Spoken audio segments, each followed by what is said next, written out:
sense, so you go learn to pretend. Do not run away from me. Kind of sober than you.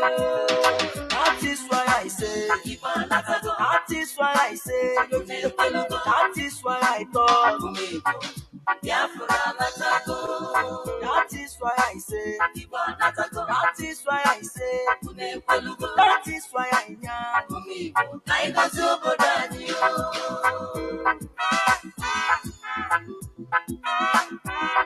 Samada, ta ta ta,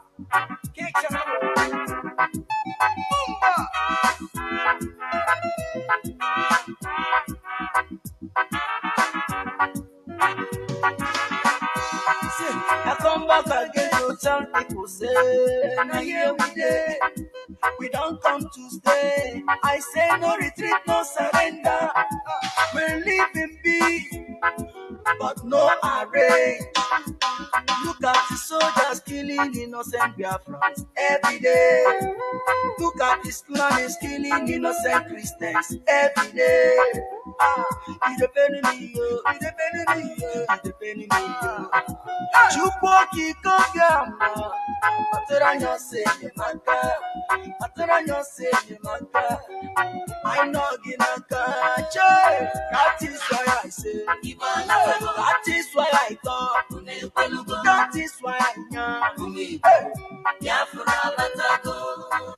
That is why I say, that is why I talk, that is why I am.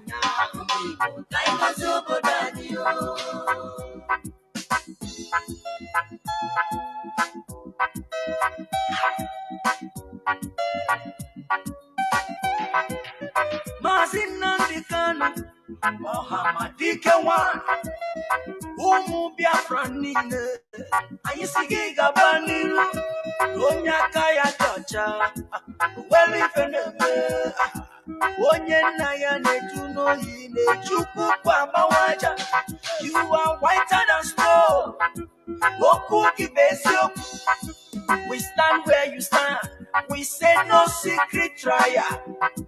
Onyinye Chukwu Ezosika Osiki Mahamadike, no secret trial. Prophet Yahweh's young Osiki Mahamadike Osiki Jisike Mazus Ejike Koli Osiki. One day, put a BJ, Sipa, no well if an eme, a well if an affair, a well if an actor. Yes, one name, Victor, Chinedu, Okorochuku, Igbo Network Television, London, Osiki Jisika. Na hapo nazu Biafra nile Gedine numa Asiki gabaniru No secret trial No secret trial No secret trial No secret trial. Watch me far away See me far away Tell me what you saw I will show you what I have because I have myself. Oh, then think say na defense. Oh, make you watch my back. Now wait till you they see, yeah. Unless you have the sense, oh, you go learn to pretend. Oh, do not run away from me. Kind of sober than you. That is why I say, that is why I say, that is why I talk. That is why I say, Osiki, Mahamadike, no secret trial. Prophet Yahweh's young, Osiki, Mahamadike, Osiki Jisike, Mazus, Ejike, Koli, Osiki. One day, put a BJ, Sipa, no well if an eme, a well if an affair, onweli ife na-akọ ezi nwanne m Victor Chimezie Okorochukwu Igbo Network Television London Osiki Chisike na hapụ gị n'azụ ụmụ Biafra niile nke dị n'ụwa Osiki gaba n'iru no secret trial no secret trial no secret trial no secret trial watch me far away see me far away tell me what you saw I will show you what I have because I have myself and think say na defense make you watch my back now wait till you they see yeah unless you have the sense you go learn to pretend do not run away that is why I say that is why I say that is why I thought that is why I say that is why I say Nile get in the Nova Asiki Gabaniru no secret trial no secret trial no secret trial no secret trial watch me far away see me far away tell me what you saw I will show you what I have because I have myself and think say na defense make you watch my back now wait till you they see yeah unless you have the sense you go learn to pretend do not run away that is why I say that is why I say that is why I thought that is why I say that is why I say that is why I am that is why I say Nova Asiki Gabaniru no secret trial no secret trial no secret trial no secret trial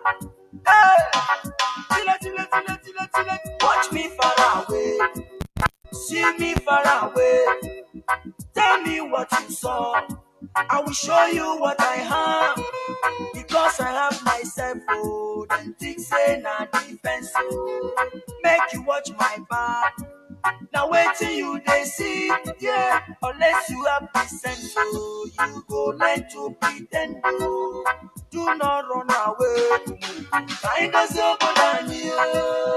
that is why I say that is why I say that is why I thought that is why I say that is why I say that is why I am that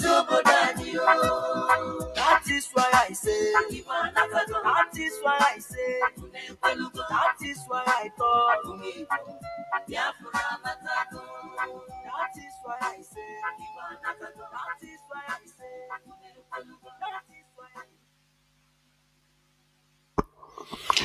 Good morning, good afternoon, good evening, and good night, great Biafrans and lovers of freedom. This is Radio Biafra House of Service coming to you through Radio Biafra London. My name remains Mazi Jonathan Chinedu from Olu province of Biafra Land, and we are here live and direct. Today is the 22nd day of November 2025. Tata Bo Obochurie. Therefore, I welcome each and every one of you to welcome your friends and well-wishers to this sacred platform where we preach not only the gospel of physical liberation, but also the gospel of mental emancipation, that you shall know the truth and the truth shall set you free. Therefore, invite your friends and well-wishers to gather to their different listening devices, because the hour has come for us to have a discussion on this our gathering point, because this is where we worship. Remember, Radio Biafra is where we worship.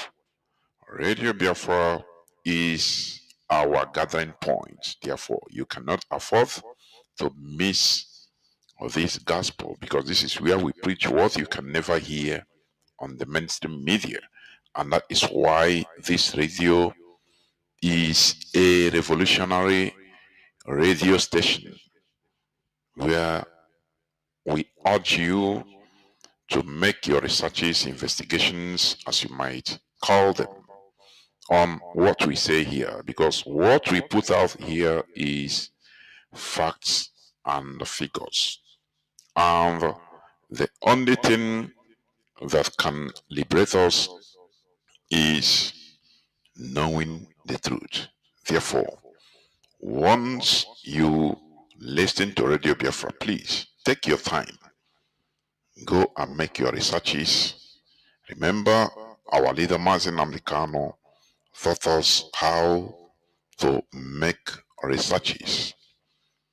Make your researches about what you hear here on this platform, and try to find out and confirm the truth. That is the thing. That is when you shall know the truth, because you've researched about it. It's just like being in a classroom and the teacher comes and give you a topic, or give the class a topic, talk about issues concerning the topic. It is for you now as scholars, in order to go back and make your researches about it, because while making researches you can even find out things that are more deeper than what even your teachers, your lecturers told you about. And that is it, because you are looking for the truth. That is why this restoration of the sovereign state of Biafra is based on common sense. The restoration of Biafra, as we are preaching it, is based on common sense, subjecting everything to the altar of reason. That is the best restoration, because once the population starts reasoning, I am telling you, much of the work is done. Let me tell you something. Many African political class or politicians, mostly in Nigeria, they never, it is not to their interest for the population to ask questions, mostly in the north. That is why they blocked Britain from even trying to intrude with their version of civilization and education, because it entails asking questions, it entails reasoning, it entails subjecting whatever to the author of reason. The northerners, the northern oligarchy, the Fulani oligarchy, does not want this for their population. That is why they blocked this type of education, and they chose to continue pushing the population into superstition. They continue pushing their own population into Almajiri, in order, that is, into religious or religiosity, so that they continue being controllable. Let me put it like that, so that they don't ask questions. so that they continue believing that, oh, their help comes from Allah, so that they overlook the necessary things that they should do and that should be done for them as citizens. And that is why you are seeing today, because they want a caliphate that is completely based on religion. That is what the reason why Sokoto Caliphate was established in 1808, 1809 by Ottoman Fodio, and that is why you are seeing what is happening today, the terrorism, Fulani terrorism that is going on in Nigeria, mostly in the north central, and even part of the south by the same people, because they don't subject things to the author of reason. They believe that, look, using their brain is a sin against Allah. As a human being, you have to be subservient. It is Allah that creates you. It is Allah that directs you. Anyhow you are, whether you are poor, it is Allah that put you there. That is the reason why you are seeing what is happening. The jihadism of the 19th century continues, started by Ottoman Fodio when he formed the Sokoto Caliphate. The former Hausa land called Gobir or Gobiri, that is what is going on today. So Nigeria is unsustainable. That is the reality.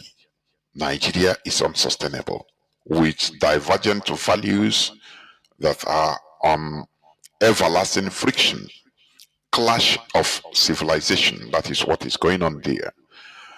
Some part of the people are progressive, why the other part don't want anything to do with modernism. They want to continue in their Stone Age system, where their way of life is about bringing out children to beg on the streets. They don't understand what is development of human resources. That is the problem. So that the politician, the political class, they will continue ruling. That is the ruling class. That is what is why they are called the Fulani oligarchy. They have the feudal system where there are the ruling class that are born, that are certified by Allah, that their children are born with golden spoons, diamond spoons, that are above the law, whereas the peasants, the population, the governed, the ruled, not the governed, the ruled, are peasants, are squatters, just like squatters, that should be fed day to day while working, going according to the command of the rulers. And this is what they want to nationalize in the whole of Nigeria, trying to turn a people that are naturally Republicans, that is Biafrans, into their feudal mentality and feudal system. And that is why Nigeria cannot move on. Therefore, without taking any much time, because we are also going to continue on our discussions on concerning the Sokoto Caliphate manipulations, that is the Christian genocide going on in Nigeria, and why the persecuted Christians never organize themselves for self-defense despite these gruesome genocides. That is a question. That is a question we should ask and talk about today. But we must first of all also discuss about the issue of our leader, Mazi Nnamdi Kanu, and the charade that they called court decision and conviction. These are the things we have to discuss about today, and I am here with my comrade. Please, Mazi, if you are hearing me, please come up and introduce yourself. Mazi, make your introductory remark before we continue. Mazi, can you hear me? I can hear you loud and clear, Mazi Jonathan. There was Mazi gone. Good morning, good afternoon, good evening, my brothers and sisters all over the contraption called Nigeria, whether you are in the middle belt or you are in the old eastern region of Nigeria, which is the Biafran region. I salute you. I greet you specially and thank you for always joining us, and thank you for inviting others to join us. As usual, we bring the gospel of liberation from Radio Biafra. We speak to those who are weak-minded, those who are asleep, and we encourage them to be awake, and we encourage them to be strong, and we encourage them to defend themselves. It's a noble cause. That is why we do it day and night without ever being tired. We are not paid. We are only encouraged by the fact that our duty is life-saving, that our duty is divine, that our duty is mandatory, because if we don't do it, heavens will demand from us what we have used our days and years in this life or in this mortality to do. So like Mazi Jonathan said, we are going to be looking into all that is happening, including the charade by the Nigerian court, by the Yoruba-led judicial system and governance of Nigeria, by the card they are playing.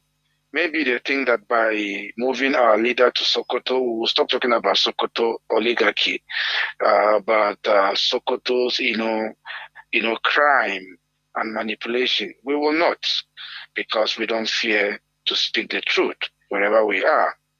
We're also going to be talking about our Christian brothers in the middle belts, especially when we talk about middle belt, it goes beyond what some of you think today. It cuts across far in part of the north as we now know it. We speak to all the indigenous people all over Nigeria and our Christian brothers in the middle belt, and also remind them of who they are and who they can become and why they need to become who their forefathers were and what they need to do to be able to avert this cleansing, that is this tribal and ethnic cleansing that is happening to them, this genocide that is happening to them and happening to all other people of faith in Nigeria today. And clearly, we can see that it's been orchestrated by the caliphate, and the government of the day have no power, have no ability to stop it, because they are an accomplice and they are surrounded by those who have interest in ensuring that the entire indigenous people are wiped out. The question is, are we going to stand by and watch these people wipe us out from our ancestral land?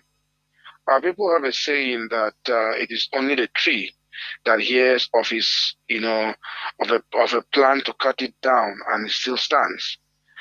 A human will hear that and run. Even animal, if he has a chance to notice that he is in danger, that animal is going to make sure it runs as far as its legs and strength can carry it. As humans in our own land, in the lands of our forefathers, we cannot afford to run.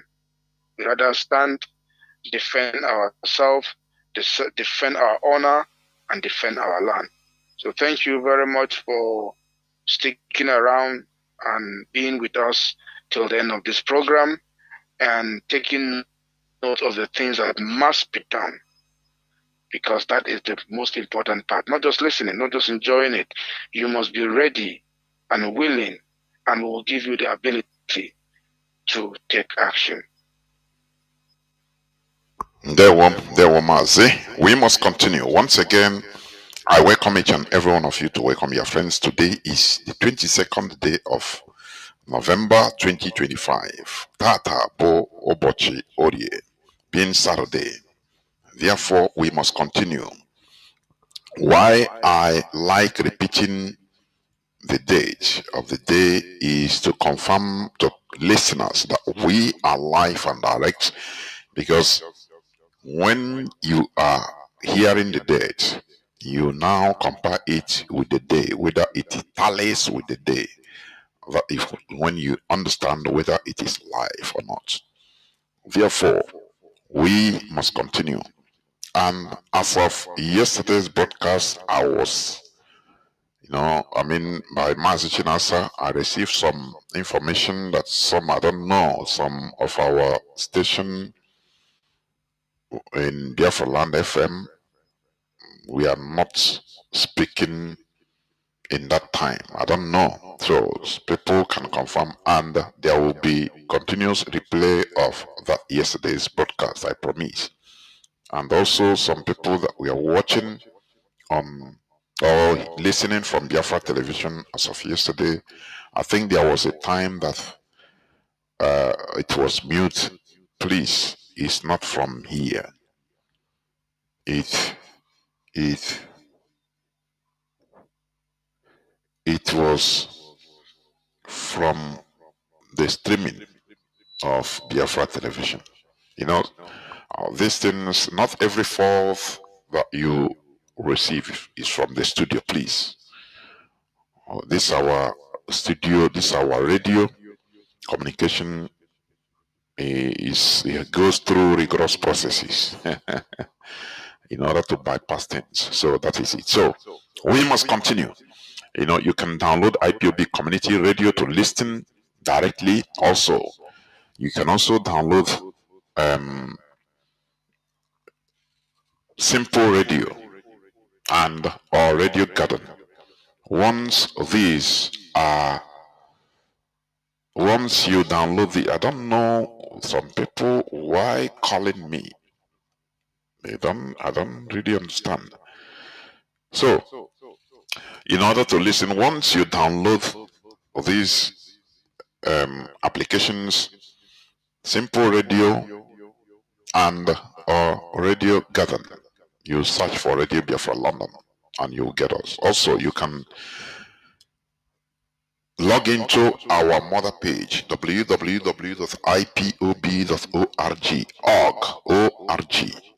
and you'll be listening. Once you download, you now click on live broadcast.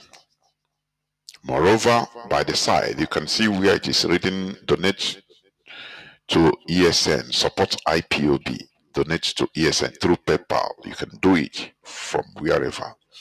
If you see that you cannot pass through PayPal, you cannot donate, please make contacts, because what we are doing needs money. I am telling you. You see, there are many people, that are giving public advices or giving, their view on what happened the day before yesterday, the conviction, the so-called conviction, because it's a farce of Mazi Nnamdi Kanu through the whole bogus charges. I say some reports we got directly say, many people in Biafra land, in Biafra region, everywhere was calm, and people started talking, go do this, do that, do this. Why not do this? Why not do? Everybody is giving suggestion. Normal as Biafrans, because that is what we know how to do. Giving your view, giving your suggestions. Why not they do this? Oh, IPOB should do this. And you ask the person, the people that are talking, most of them, okay, are you part of what IPOB is doing, directly or indirectly? He will start stuttering. No, I suppose I'm a Biafran. Yes, you're a Biafran. Nobody is taking it away from you. But do this, do that, carry it over, do that. Oh, why not you? Who is there? Let them do it like this. Who is there? Why are you removing yourself? This is a disease that must be cured in our brains. When it comes to suggestion, every millions of Biafrans have suggestions. But you check out of that millions, only very few are really genuinely contributing in order to practically get what we want. Others are just there, no, do this. And you say, are you involved? Are you supporting what we are doing? Are you supporting the effort so that all those your suggestions could be carried out? No, but it's there, he's praying for us. I'm praying for you people. That is my job. A prayer warrior. If that is how things are solved, there will be no problem. Or even for Nigeria, because Nigeria is the second most prayerful country in the whole world. What is happening? So you see that our people love something very easy. It's shortcuts. Something that comes from nowhere, no manner fall from heaven, and you say yes. Why can't you support what we are doing in your finance? Why? Why can't you dip so that all these things when you are suggesting, you say you'll be proud to say yes, I'm a contributor. I'm a financial, even secretly I contribute. There is no problem about it. So I'm proud I'm part of it. That is how things work. Not everybody, you don't want this thing to happen. You want it to happen like this. Who do you want it to? Who do you think that can do it, or that will do it, or that should do it without you putting your hands, without you lending your helping hand, being part of the thing in one way or the other, directly and indirectly, covertly or overtly? Our people should think. Because sometimes I've said this several times. The home markets in our land, if our people are serious generally, these are not things that should be even said on air. They'll be doing it. They should be doing it. They should be contributing secretly. If every shop in Alaba is contributing 100 naira every month, 100 naira, 100 naira, if you give it a beggar in Nigeria, he will not even tell you thank you. If you are going and you see a beggar and you give him 100 naira, he will look at you and even frown face, because there's absolutely nothing you can do with it. But if every shop is, contributing 100 naira in our markets secretly, organized, our struggle. At the end of the this and that, in order to not to leak to saboteurs inside. This and that. 100 naira a month. What does it take? Before you know, every month you get millions of naira. I am telling you. And all the leadership of this struggle say, every month I can like this. Corner. That is how things work. But will our people do it? So that very funny people, I'm telling you. But all of us want a good thing. All of us want it to be like this. Do it like this. Why? Oh, when you do court case. But Mazi Nnamdi Kanu is the leader of IPOB. Isn't he? He is a leader of the indigenous people of Biafra. And that is why he is there. Primarily.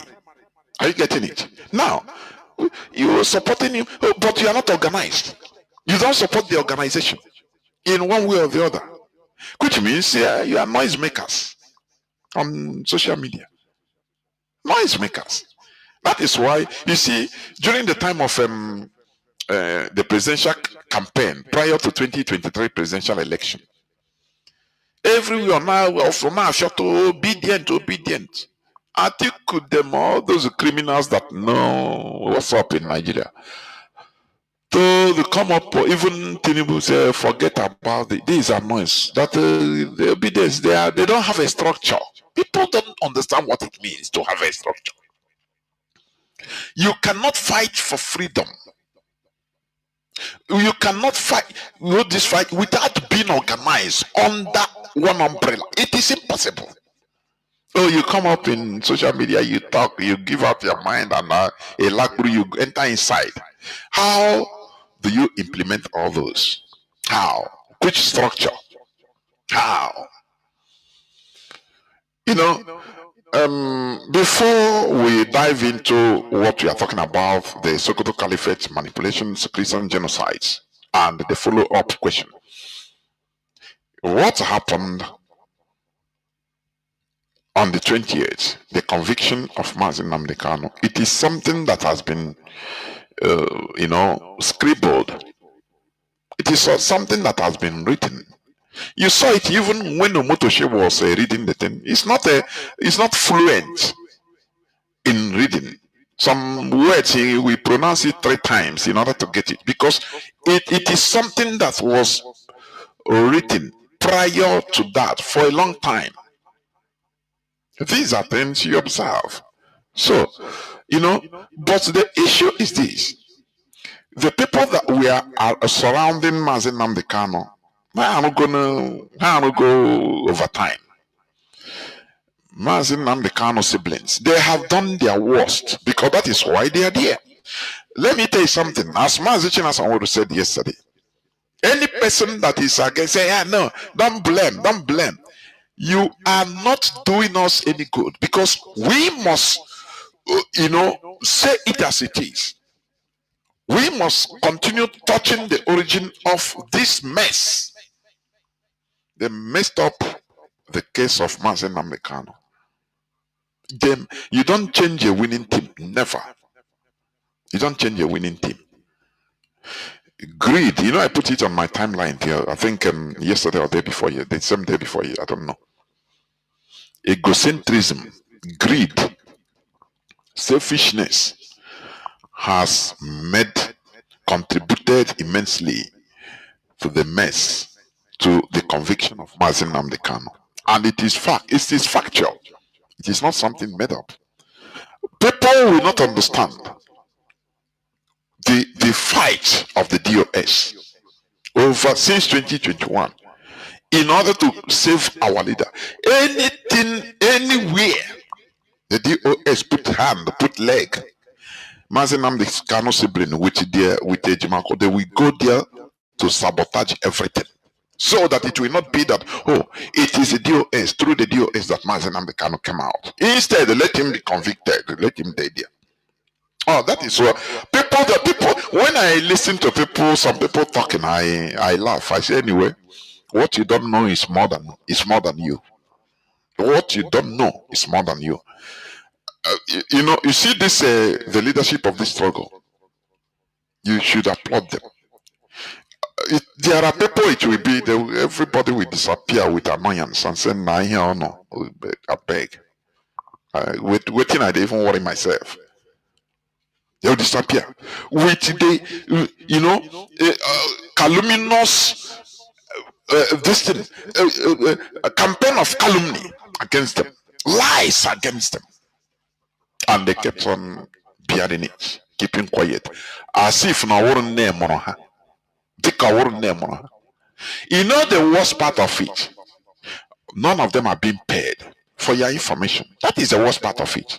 If it is, for example, somebody like Uchemofo when he was with us, somebody like Nayanya, at least you say, okay, IPOB is paying you people, so you deserve it. We are paying you. But these gentlemen, Mom, do you know what it means to take, to work, take care of your bills, take care of your responsibilities as a person, and also have time to endure different types of insults from people that are not even able, that shouldn't even, okay, in real life, they cannot even be near you, but you go down. Uneasy lies the head that wears the crown. You go down and say, for the sake of Biafra, we must continue. Don't you see that they need accolade? Don't you see that? The siblings of Mazi Nnamdi Kanu, anything that happens, any route taken by the leadership in order to secure their brother, our leader, they will go there, bastardize it, enter there in order to make money. Now, who said that we should not talk? Over time, they have pia pia pia pia men now protest pia pia pia men now arrest pia pia pia is no more there. He was absent as the lawyer. Pia pia pia now they are no more representing him. They turn from attorneys, they turn to his consultants. Pia pia pia, they are giving him deadly advices. Go and read Barrister Joffo's write-up. Barrister Joffo. Go and read. Few days before, I think on the 18th, I spoke with him privately, Barrister Joffo. He was almost crying. I'm telling you, he shook head. He said, Mazi, these people have destroyed, have messed up everything we work for out of greed. These people they have destroyed everything. I said before the 28th. And anyway, that is it. Go and read his write-up. That is it. And somebody will come and say, no, don't talk about it. Let's move on. Where are you moving on? Into abyss with those dangerous elements, internal enemies, and we are not going to talk about them. Yala, that is it. Yala. Before even you will say, let us move on, you must vet out, you must try to find out and talk about the cause, the failure that is there. Before you can say, okay, let us, what is the solution now? You also hear many of our people, that is how they imagine that it is vice versa. Imagine what would have happened. They'll be calling for the head of the DOS. Publicly. Publicly. Have you forgotten that? Have you forgotten where the in-law of Onyendu, said that Mazi Nnamdi Kanu is better off in DSS dungeon than coming out being in Mazi Chike Edoziem's DOS. Have you forgotten? You know our people, we document all those things. Have you forgotten? In our photo, have you forgotten how they accuse the DOS of everything in order to libel them? Now business now, their brother Butera one heavy business. And today you have seen it. You have seen the result of greed. You have seen the result of greed. And if Okwandibo, we get out of greed, we kill greed, or greed will kill us as a people. You see greed, we kill greed and selfishness, or it will kill us as a people. I am telling you, it is very, very bad. But as Mazi Chinasanwuru said, we must continue. You see what I said. Let me tell people that because I have some calls, people calling Mazi, no, do not be tired. Do not be frustrated. It shows that if you are frustrated, which means it shows that you are not even supposed to be here. Are you getting it? You see this, you see this judgment, this conviction, bogus conviction, which was facilitated by those around Mazi Nnamdi Kanu. It is something that we facilitate, even we catapult this struggle, because the whole world is watching. Are you getting it? That is why I said, do you see, we should understand what institution means, because building institution is far, far, far more important and better than building an individual or building everything around an individual. That is one thing we Igbos, we Biafrans have not mastered. We know how to build businesses around one person, around me. Everything depends on me. And we thought that building a nation, or what we are doing, this fighting for liberation, is the same like building your private business. No, sir, no, ma. These are two different things. We need to build institution. That is what we are teaching ourselves, to learn how to build and respect institutions. Because once institutions are built, it will no longer fail. No fail. Once one person is out, the institution will bring another person to cover that position, enter that position, and the institution continues rolling. That is how things are. But our people are sentimental, highly sentimental. That is why they put their eggs in one basket, under one bed, so that immediately something happens to that person, everything collapses, everybody will go down. No.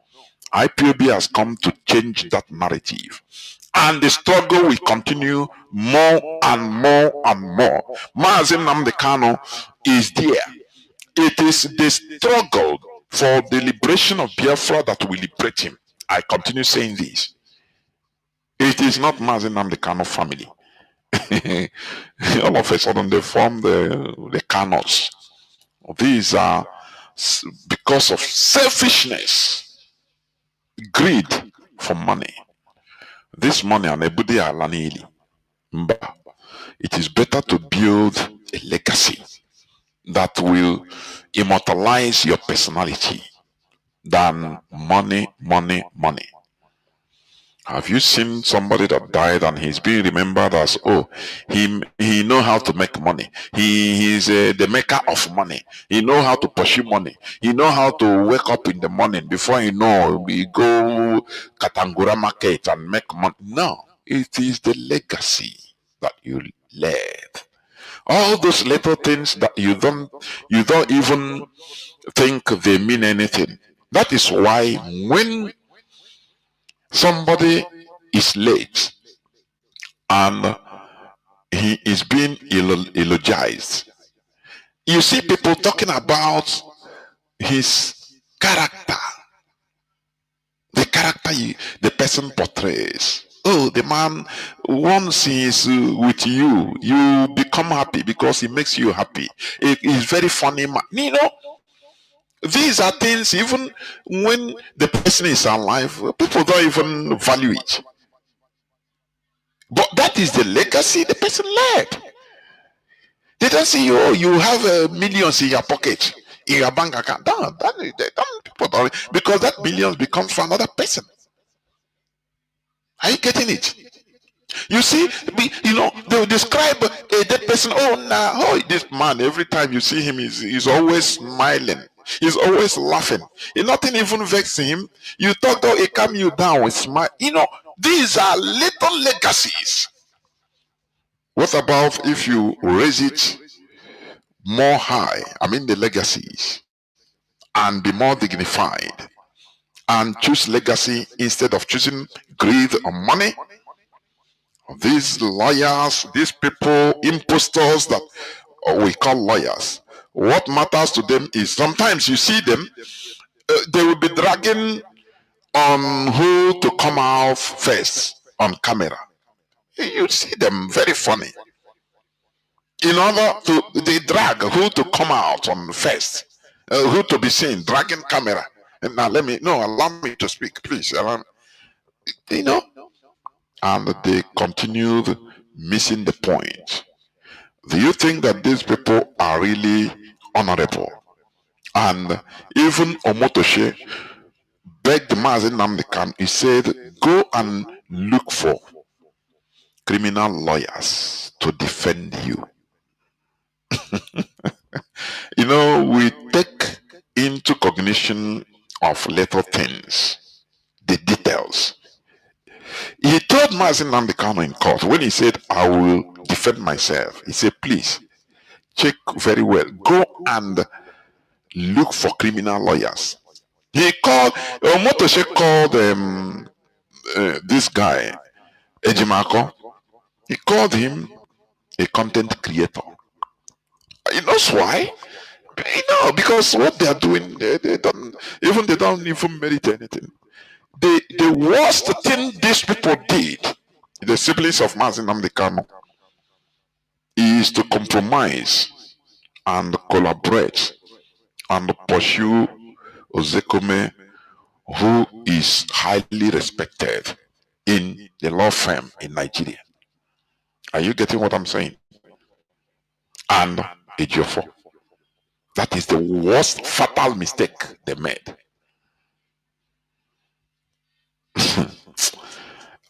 Can people talk about it? No. Sentiment. So, before we continue, Mazi, please. Can you go and before I bring you in, Mazi, please just hold on a bit. Now, when you look at the so-called conviction of Mazi Nnamdi Kanu, let me read this news, please. News headline. It is today. Today's news headline. It says, prosecuting terrorism financiers is beyond the list of names. Minister. This is Minister of Information and National Orientation, Mohammed Idris.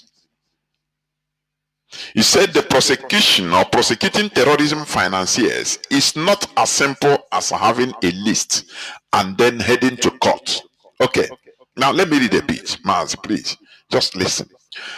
Idris spoke on Channels TV's Politics Today on Friday. He added that the federal government had not prosecuted individuals suspected of financing terrorism because the process requires extensive, dedicated, and unrushed investigations. Look at the excuses they are giving you for people, list of names, which has been there. Commodore Kunle Olawumi, who was a military spook, said he questioned, interrogated some of these people that are today in Asorok. Some of them are governors and former governors, senators, high-ranking politicians. But nothing happened. They closed them. So they are telling you that, look, it's not easy to prosecute terrorist financiers, those that are causing genocide in Nigeria, financing genocide in Nigeria, Christian genocides, and the killing of indigenous population.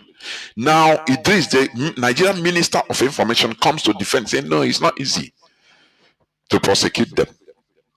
But it is easy to prosecute Mazi Nnamdi Kanu that has never carried a gun, has never killed somebody. When you look at the charges they gave to Onyendu, bogus charges that he was broadcasting, inciting, that his broadcast was inciting. Okay, there's no proof.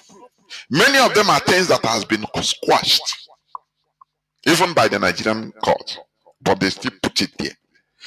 It is easy to rendition to spend millions of naira, millions of dollars, to finance, to convince international community, powerful countries, to hire Mossad, to hire CIA, pay them huge sums of money to go to Kenya and rendition, kidnap Mazi Nnamdi Kanu.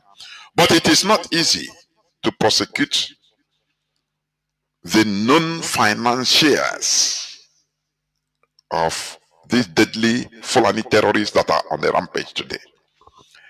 This is a country that you want us to continue living in. Is that what they are saying this on Nigerian mainstream media, and there is no outcry. You know, this is an insult. Oh, it's not easy to. Let me continue reading. He said that is the Minister of Information, Mohammed Idris. He said, it is not a question of having the list or not having the list. It is not as simple as that. Investigations have to be conducted. In some cases, there are merits in what they said. Even, do you know, even foreign countries provided the list to the Nigerian security service or services, but they did nothing, because all of them, they are the same people flowing to the same agenda. But it is more easier for them to kidnap Mazi Nnamdi Kanu as a Biafran, as an Igbo man, in order to prosecute him in a shroud way and sentence him to life. It is more easier to kill an Igbo man. And those Igbo people that are complicit, Igbo politicians that are complicit in doing this, history will remember them in a bad way. Like Okpa Biaseka. Okpa Biaseka was complicit in committing genocide against Biafrans during the Biafran War, because he was serving as the East Central East Central governor to Gowan, living in Lagos, defending the genocides committed against his people publicly, being sent to different countries to defend the evil being committed against his people. This is what our people should learn, that look, we must defend our own. We must defend our own against foreigners. That is one civilization that we never had. It's what IPOB is teaching our people. Are you getting what I'm saying? They will tell you, Nigeria, the caliphate knows how to twist Igbo politicians. Go and bring your own, kill all of them, destroy them, and they will foolishly do that. Very foolishly do that. And they remain slaves to the caliphate. You know, here we talk about, even Mazi Nnamdi Kanu has been talking about Sokoto Caliphate, which must be dismantled. It doesn't matter. Do you know that is the reason why the Sokoto Caliphate, the head of that serpent, made it clear to Tinubu that he must bring Mazi Nnamdi Kanu to Sokoto. That place, this has a very profound significance to them. Are you getting what I'm saying? That Igbo politicians that are complicit in delivering Mazi Nnamdi Kanu, shame on all of them. I say, shame to all of them. Can you learn something from the Fulani? Look at how they are defending their terrorists. You call them terrorists, but they say, no, these are their warriors. Segumi said, these are their warriors. They publicly come out with arms, wearing Nigerian military uniform. Are you getting it? In the public space, showcasing assorted forms of arms and ammunitions, attending marriages. You know, these are terrorists that are killing people, that have been committing genocides, but you see them being protected by their people. Showcasing. It tells you that you don't know anything. Let me play this. This is from Showore. Listen to what he said, please. Listen to what Showore said. Listen to it. You know, I'm not his fan, but listen to the revelation he made. Listen. They haven't been able to capture one terrorist or capture any bandit leaders. They hold meetings with them. One bandit in Katsina killed an assistant commissioner of police and put on his uniform to come for dialogue in Katsina. Are you hearing this? One Fulani terrorist they call bandits. He killed our ASP, Assistant Commissioner of Police, ACP. And during their so-called peace meeting dialogue, he wore the uniform of the slain man, Nigerian police, high-ranking official. He wore the police uniform and came for the so-called dialogue. And he was being praised. Don't you see that the Igbo politicians should be ashamed of themselves? When they see all these things, how do they feel? I don't really understand. How do they feel? They will tell you, go bring your own, kill all of them, sabotage them. Well, they know how to sabotage their own people. Infiltrate them, form parallel IPOB, parallel ESN. Bring out money, pay criminals to be committing crimes, killing people in Osun, in parts of Imo State and Anambra, and let them be claiming that they are ESN. This is what Igbo politicians know how to do, to destroy their own self-destruction. This is a character that we Igbos need to shed. I get shed there. I am telling you, it is not only in politics. It is a character, self-destructive character. Do you know why it is so? A people that are sentenced to go and survive on your own. Even in markets, trading, you will see an Igbo man with a shop and another because the place is in a good site. A fellow Igbo man will go back to the landlord and tell him, pursue this my brother. If he's paying maybe 5 million naira a month, a year, he tell him, I will double it. I'll be paying 10 million. Go and pursue him, serve him pepper. This is the same thing. The same thing. This mentality. So when we talk about politicians, it's not only politicians, it's in the mentality of many of us. And for me, my own view is that the main cause of this is because of we being sentenced into go and survive on your own. So dog can eat dog. You can eat your brother, you can blow your brother and hit him. It's allowed in individual selfish survival. It is allowed. Are you getting what I'm saying? Listen to it again, please. Or capture any bandit leaders. They hold meetings with them. One bandit in Katsina killed an assistant commissioner of police and put on his uniform to come for dialogue in Katsina. He did not even discard the uniform. After killing him, took his gun, he wore that uniform with the epaulets in place, with the rank in place, and came to Katsina for an open meeting in the uniform of an assistant commissioner of police that he murdered. And you say you have government in Nigeria. Do you see that? No. Sometimes you say, now why don't they call show? Because somebody like that, before saying something like this, he knows that he's under scrutiny.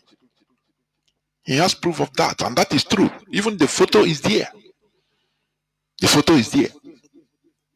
And these are non-terrorists, but they don't care. But Mazi Nnamdi Kanu is cheap because Igbo politicians made it to be very easy and cheap. Did you remember the clip I played by the former president, Goodluck Jonathan, during the Niger Delta agitation? They sent him as a vice president. Oh, yeah, go and query our people. He immediately went there and compromised everything. Nah, we don't enter power. Yeah. Let us stop. Or give you contract. They know how to, Biafra, they know how to destroy their own people. But look at Boko Haram. Look at, instead of Boko Haram to stop, instead is burning, bearing children. ISWAP, Fulani terrorists, or Mietiala, Fulani headsmen, bandits, Mahamuda, Lakurawa, Woluwolo, all different. They are turning out different, developing into different, multifaceted Fulani terrorists, all heading towards the same direction. So they can. Why can't the northern politicians destroy their own? You see the question. But you are very good in destroying your own. Notwithstanding that, even we are doing something that is legitimate. Self-determination is legitimate under even the Nigerian law. He signed it. He signed the charter, which means it's localized in the Nigerian constitution. Self-determination. Are you getting it? That is why they cannot convict Mazi Nnamdi Kanu through with self-determination. They have to bring up an infiltrator, an agent in Finland in the name of Simon Ekberima, so that they can use him. He can be given others and doing things publicly. They will now use it in order to convict Mazi Nnamdi Kanu. Do you see that? Do you see how they do? Do you see? You know, Mazi Chinasa warned Biafrans that the battle is now starting. Don't think that Nigeria government is is sleeping. Are you getting it? They are not. They know what they are doing. You see Ekberima. You see how they promoted him the other time. You see how governments work in this issue. Let me tell you something. Let me give you an example of Syria. You see Syria. The people that started, protests, peaceful protests in 2011 against Assad's dictatorship were genuine. They called themselves after when the then government of Assad started shooting at them, killing them. They now formed what they call Free Syrian Army. They were genuine. It's not about they were not religious. You have Christians inside there, you have Azidis, you have Zoroastrians, you have Muslims. It's not about religion. The whole world knew that what these people are doing is genuine. And if they take over Syria, they will develop Syria according to their ideology, secular ideology without problem, and it will give Syria even good, Now, what happened? The West said no. They rose up this jihadist movement that now infiltrated the movement, the genuine Free Syria movement, and hijacked the movement. Started shouting Allah Akbar. ISIS hijacked the movement and started fighting, recruiting people under ISIS, Islamic State. And after everything, the genuine Free Syrian Army were relegated to the background. And today, America laundered their image of the jihadists and gave them power. Because these are the people that could be manipulated. Because they know that they are not genuine. So they can manipulate them as they want. That is how things. We IPOB is sophisticated in thinking, not like you that think straightforward. No. So they use Ekperima to raise criminals, turn the people into attacking our own people in order one, and you supported them in the name of water. Now the DOS is not doing nothing, so we support. Mazi Nnamdi Kanu say any way somebody will give us Biafra, let us support him, and you supported him. And water. They started killing our people. In the history of sit at home, which was started by IPOB, is a civil protest. IPOB has never killed our people because of it, has never even enforced it. Mazi Nnamdi Kanu will only come and talk, or the member of DOS will talk, give, and our people will obey. No enforcement, because they know that it is something right. But they brought up an infiltrator, their agent, who started killing our people for sit at home. No, destroying things, so that Nigerian government will now use it, because they bring you up to use you to counter the genuineness, to hijack what we are doing. Remember, I've preached it. I've talked about this cultist organization you call Aye, Black Axe. It was started genuinely, New Black Movement of Africa, that was founded 1977 in the University of Benin. And the motive, we are very genuine, to enlighten Africans, to be proud of who we are, for new black race, for Pan-Africanism. But the Western intelligence came, infiltrated it, and hijacked it, and destroyed it to what it is today. That is exactly what they wanted to do, IPOB. To use Ekperima, come and hijack our genuine IPOB legitimate struggle, peaceful struggle, that is legitimate all over the world. And they now turn it. But the DOS is very wise. We started shouting. The DOS, the IPOB, we started shouting. This is not also, and the proof is there. Releasing press statements, protesting, even in Light in Finland, that this is not us. This boy has nothing to do with IPOB. He's an agent. And that is why he is in jail. And IPOB is functioning, having good relationship with Finnish government. You see that? It's a developed country. You see that? But for you, with your sentiments that time, oh, water is a code. Water is a code. If Mazi Chinedu was coming that time, calling names of criminals, some people would be, no, just why, if you don't support them, just keep quiet, leave them to say, no, they are using IPOB's name in order to drag us to the mud.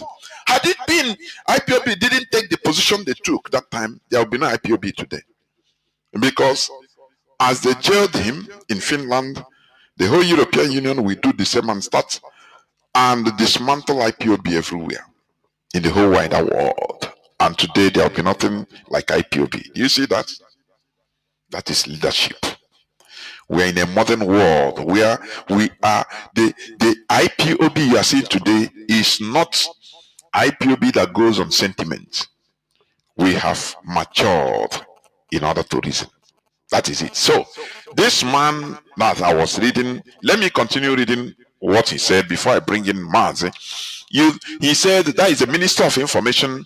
The caption said the prosecuting terrorism financiers is beyond list of names. Minister Mohammed Idris. He is the Information Minister and the National Orientation. And this is what he's saying. Unfortunately, when you are fighting these kinds of battles, it is not something that you just sort out within a day or two. So, a day or two is what Boko Haram has been. Boko Haram has been there since 2009, if I'm not mistaken, or even 2000. How many years? More than 20 years today. And he's calling it a day or two.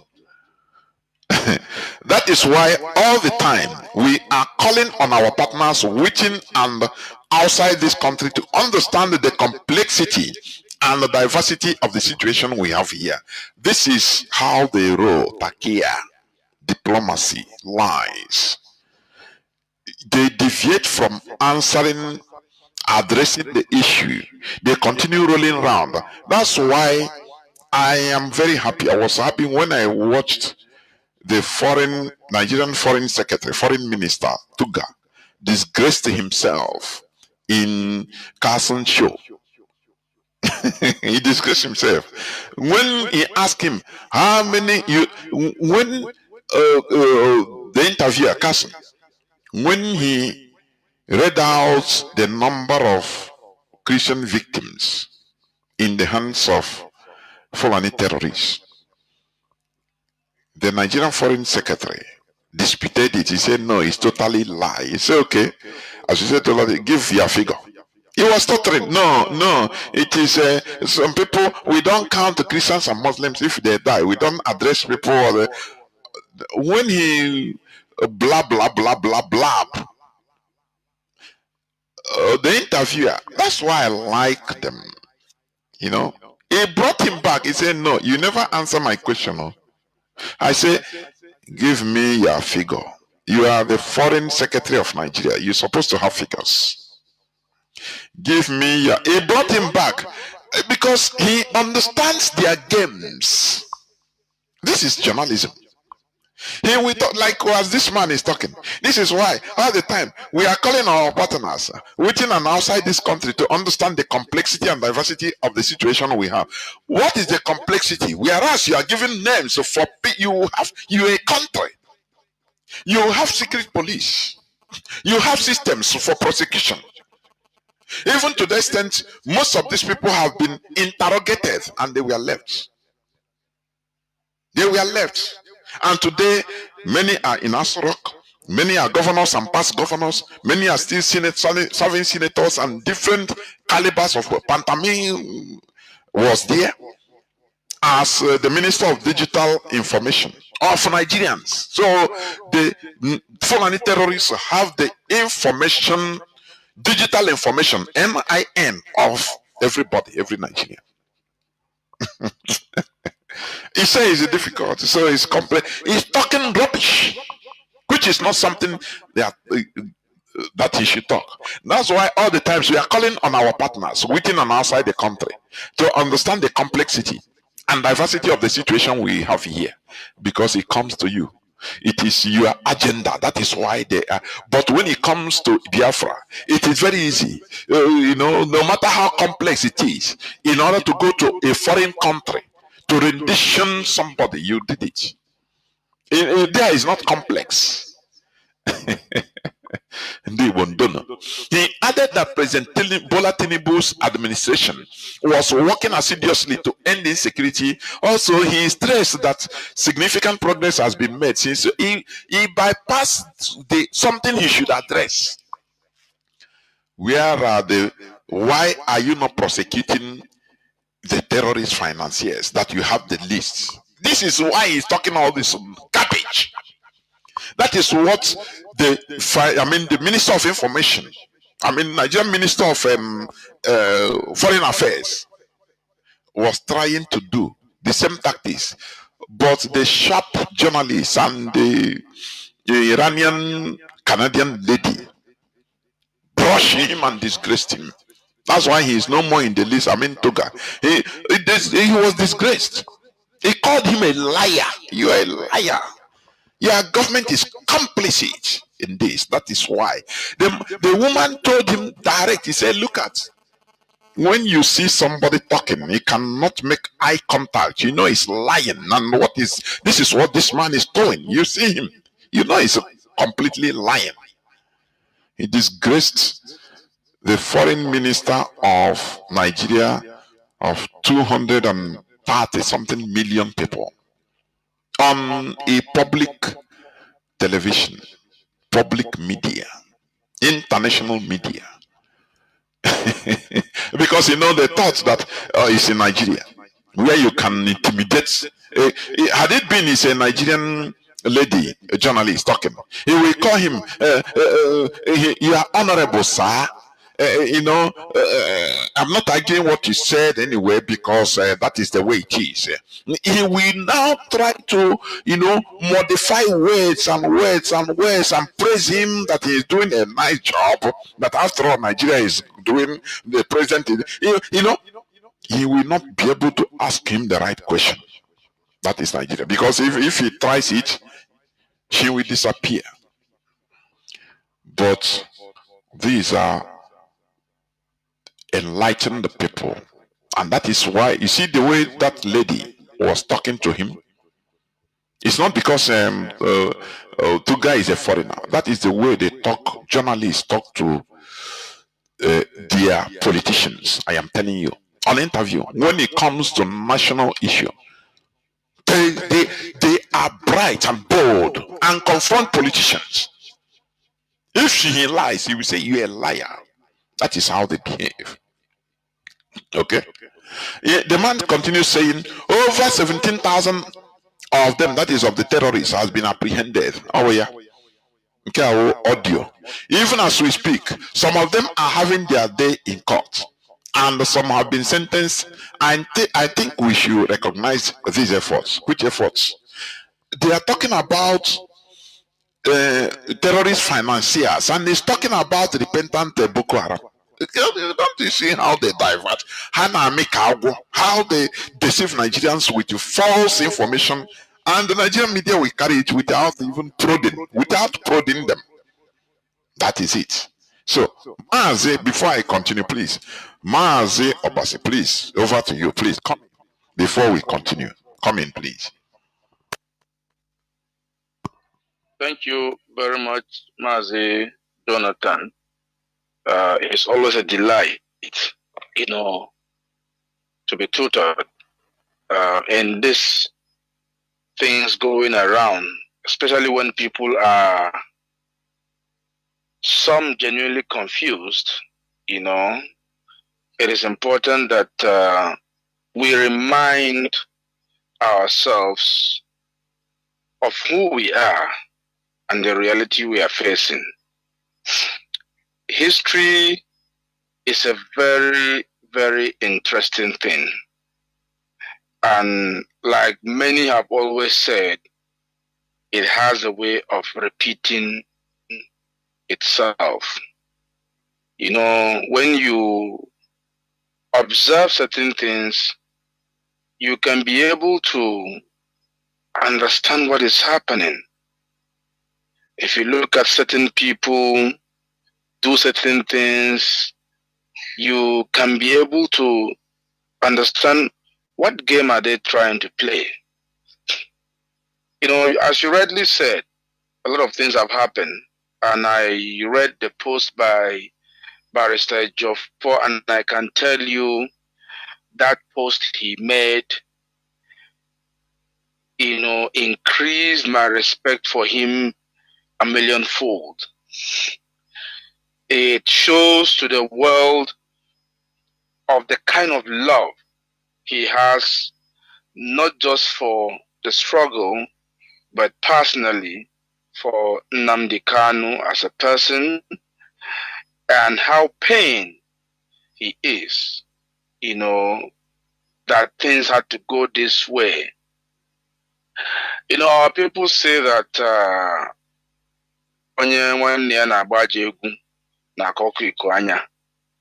when your relative or your brother,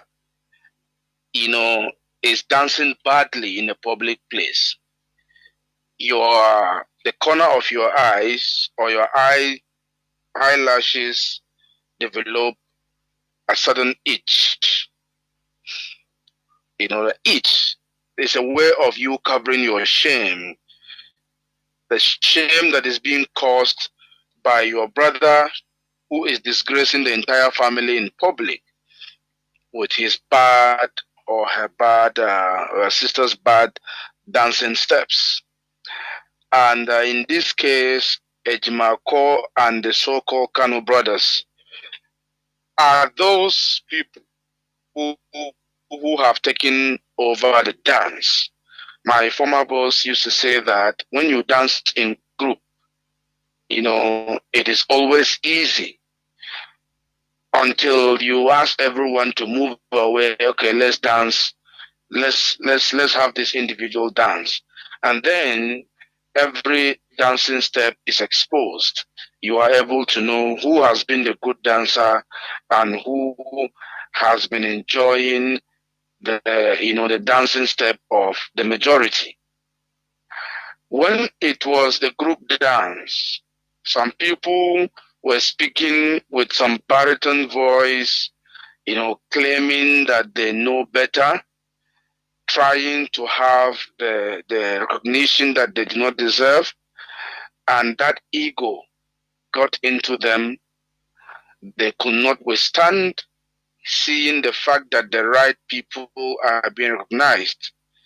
They wanted all the attention for themselves, and the stage was cleared, and they were given the stage to dance for themselves, and everybody could see that they dance makosa when reggae is being played. I don't make this illustration lightly, not at all. I don't make it as comic relief. No, I make this, analogy for us to be able to picture what it means and how we have gotten it wrong. Like you said earlier on, some people are saying, oh, let's move on. Don't blame anyone. Let's move on. If those people are students of Radio Biafra, if those people have listened to the X space or have participated or joined, they will know that in the time past, IPOB have deliberately avoided blaming anyone. But we have gotten to a stage that if you do not look back properly, you risk making the same mistake again, and this time around even worse. And as such, it is only reasonable and wise that when you trip and fall, you don't get up and continue walking. You look back and identify the reason behind your fall and make the necessary changes to move on. In this case, all the people who have played a role in creating the fertile ground for this sham to be, planted and now has germinated, all those people, every single one of them must take responsibility. If here on Radio Biafra, we can openly criticize Nnamdi, we can openly point out certain things he did recklessly. We can openly point out the mistakes of our people, our own brothers, the mistake of our fathers. Then there is no, just a moment, please.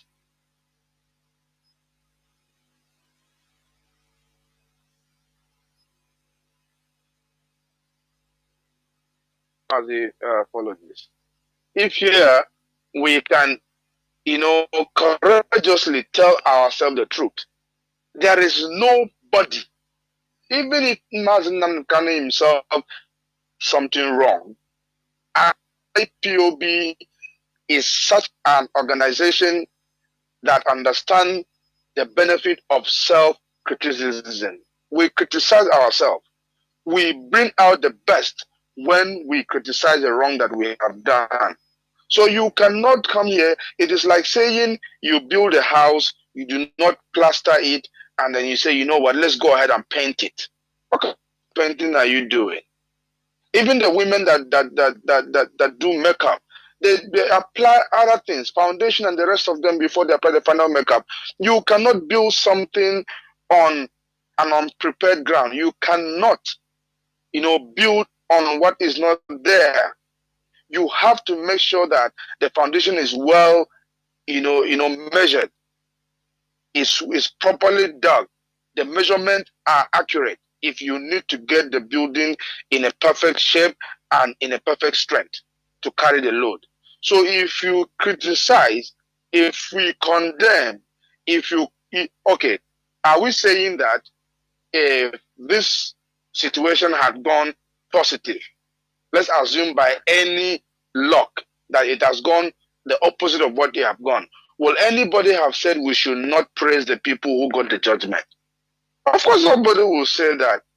So it becomes either, I don't want to use harsh word, but it begs for, certain kind of judgment for anybody to come and tell us that you should not criticize or you should not blame. We have to do that.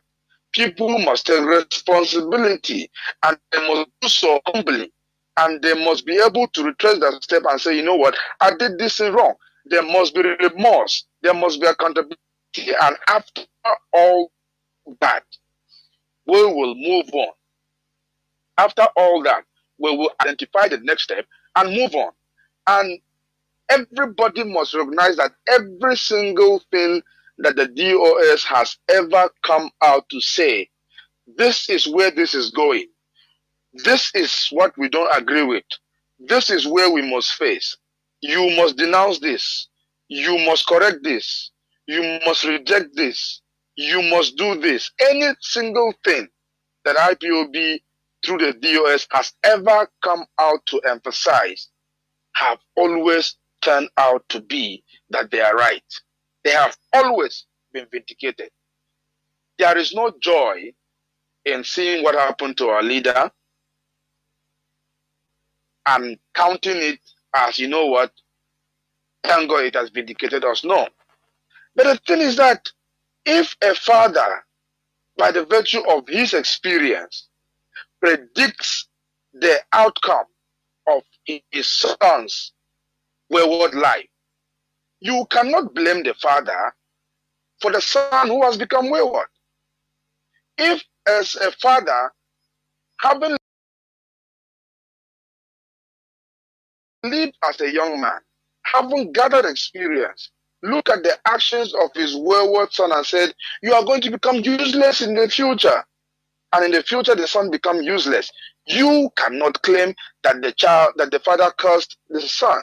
You cannot say that the father is responsible for how the child turns out. No, the father simply spoke out of experience. The father simply spoke out of what he knows that the child did not know. And that is what DOS represent. DOS, in the absence of Mazi Nnamdi Kanu, having the advantage and the high side of the information that they have, are at the vantage point to make certain pronouncement based on fact, based on information. And anybody who refuses to listen is doomed to regret it.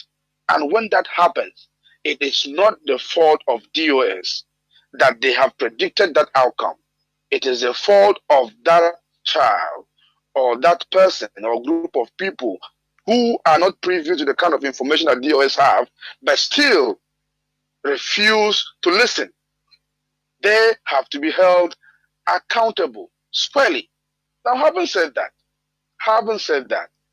the card that has been played by the Nigerian government as influenced by, the Sokoto Caliphate, but, I won't say entirely influenced because, we all know the level of hatred that the Yoruba side of the coin have for the Igbo people, for Biafrans in general. We all know that.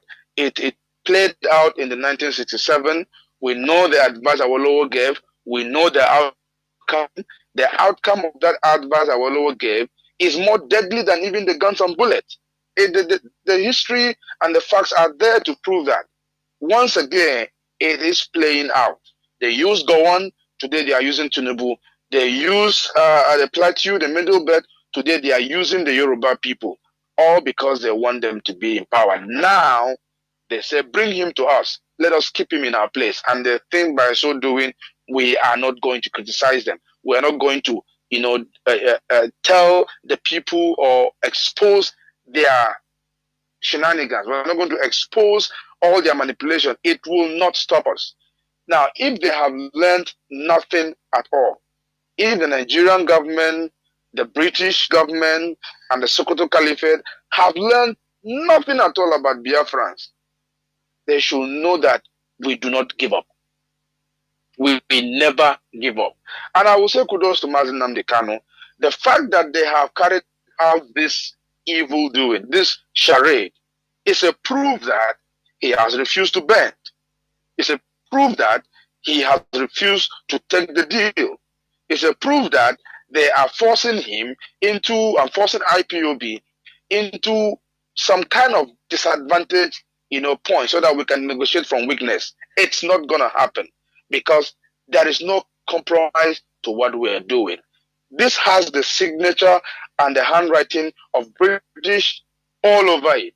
They did it with Gandhi. They did it with Gandhi. They tried to jail him. They tried to do everything, with their fake trial. And at the end of the day, what happened? They got tired because he refused to give up. He said he was ready to die, and he stood to his gun. And at the end of the day, he was victorious. They did it the same thing in South Africa with Mandela. They jailed him so that they can force the ANC to accept whatever condition they are giving them. Unfortunately, it emboldened them. At the end of the day, whether or not the Mandela that went in is the same Mandela that came out, it's not the question here. The point is that in the end of the day, they did not get the negotiation they wanted. And even if they did, Biafra and IPOB will be different. They did the same thing in Kenya 1952 to 1953 to Jomo Kenyatta. They did the same thing. They jailed him, tried to force him to negotiate, tried to do it. But the more they jailed him, the more they kept him there, the more his people become radicalized, the more they become stronger, the more they fought. And at the end of the day, they did not have their way. It happened in Pakistan, 1968. All these things is history. It is there for our own instruction. Histories are there for our instruction, that we will not repeat them, that we are not doomed to repeat the failure of it if we learn from it. IPOB is far more resolved than all these things, than all these people have listed. One of the important things to note is that since 2021 till today, they have tried everything, every single thing.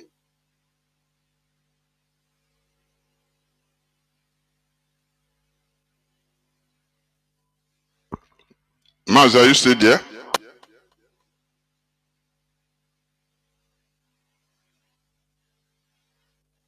Mazi, you muted your mic. I don't know.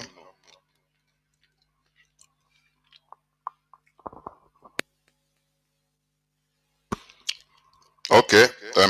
Before he comes back, like what he's saying, our people should not take what happened. Yes. Okay. Go on. You muted yourself. Go on. Thank you.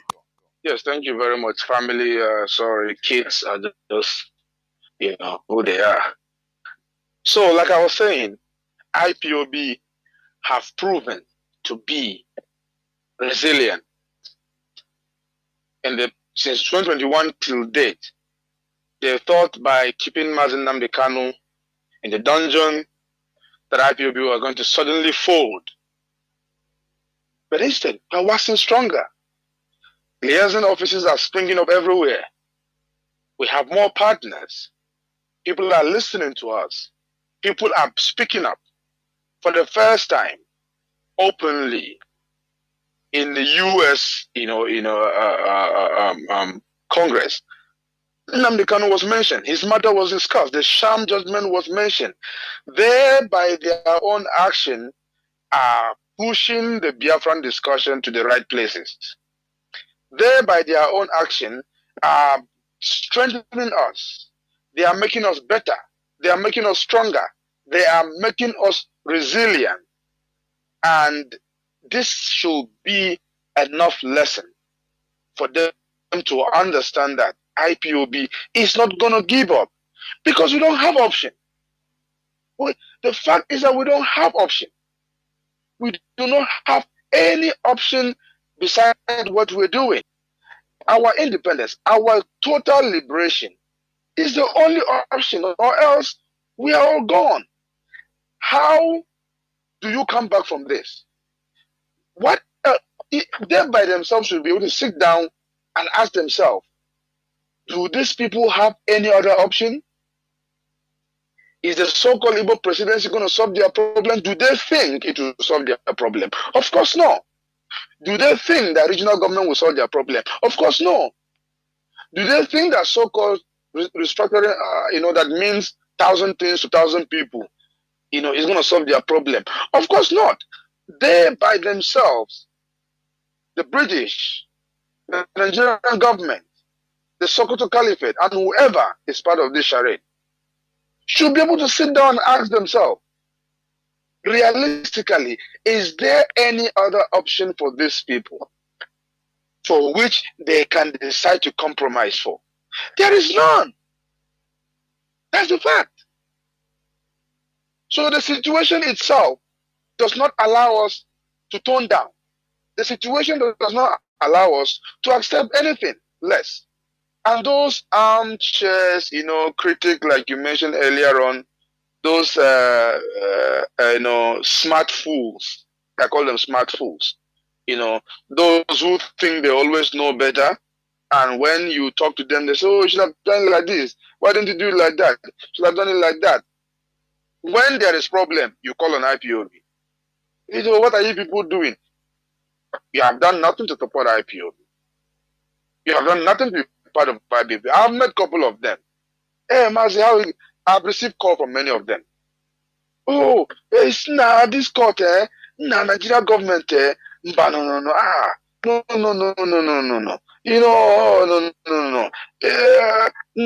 I am a Mazi. No. I'm not IPOB. I'm the IPOB now. I'm a IPOB game. Ordinary come to family meeting. Not even, okay, keep your money in your pocket. That suggestion you have, come to family meeting and share it with us.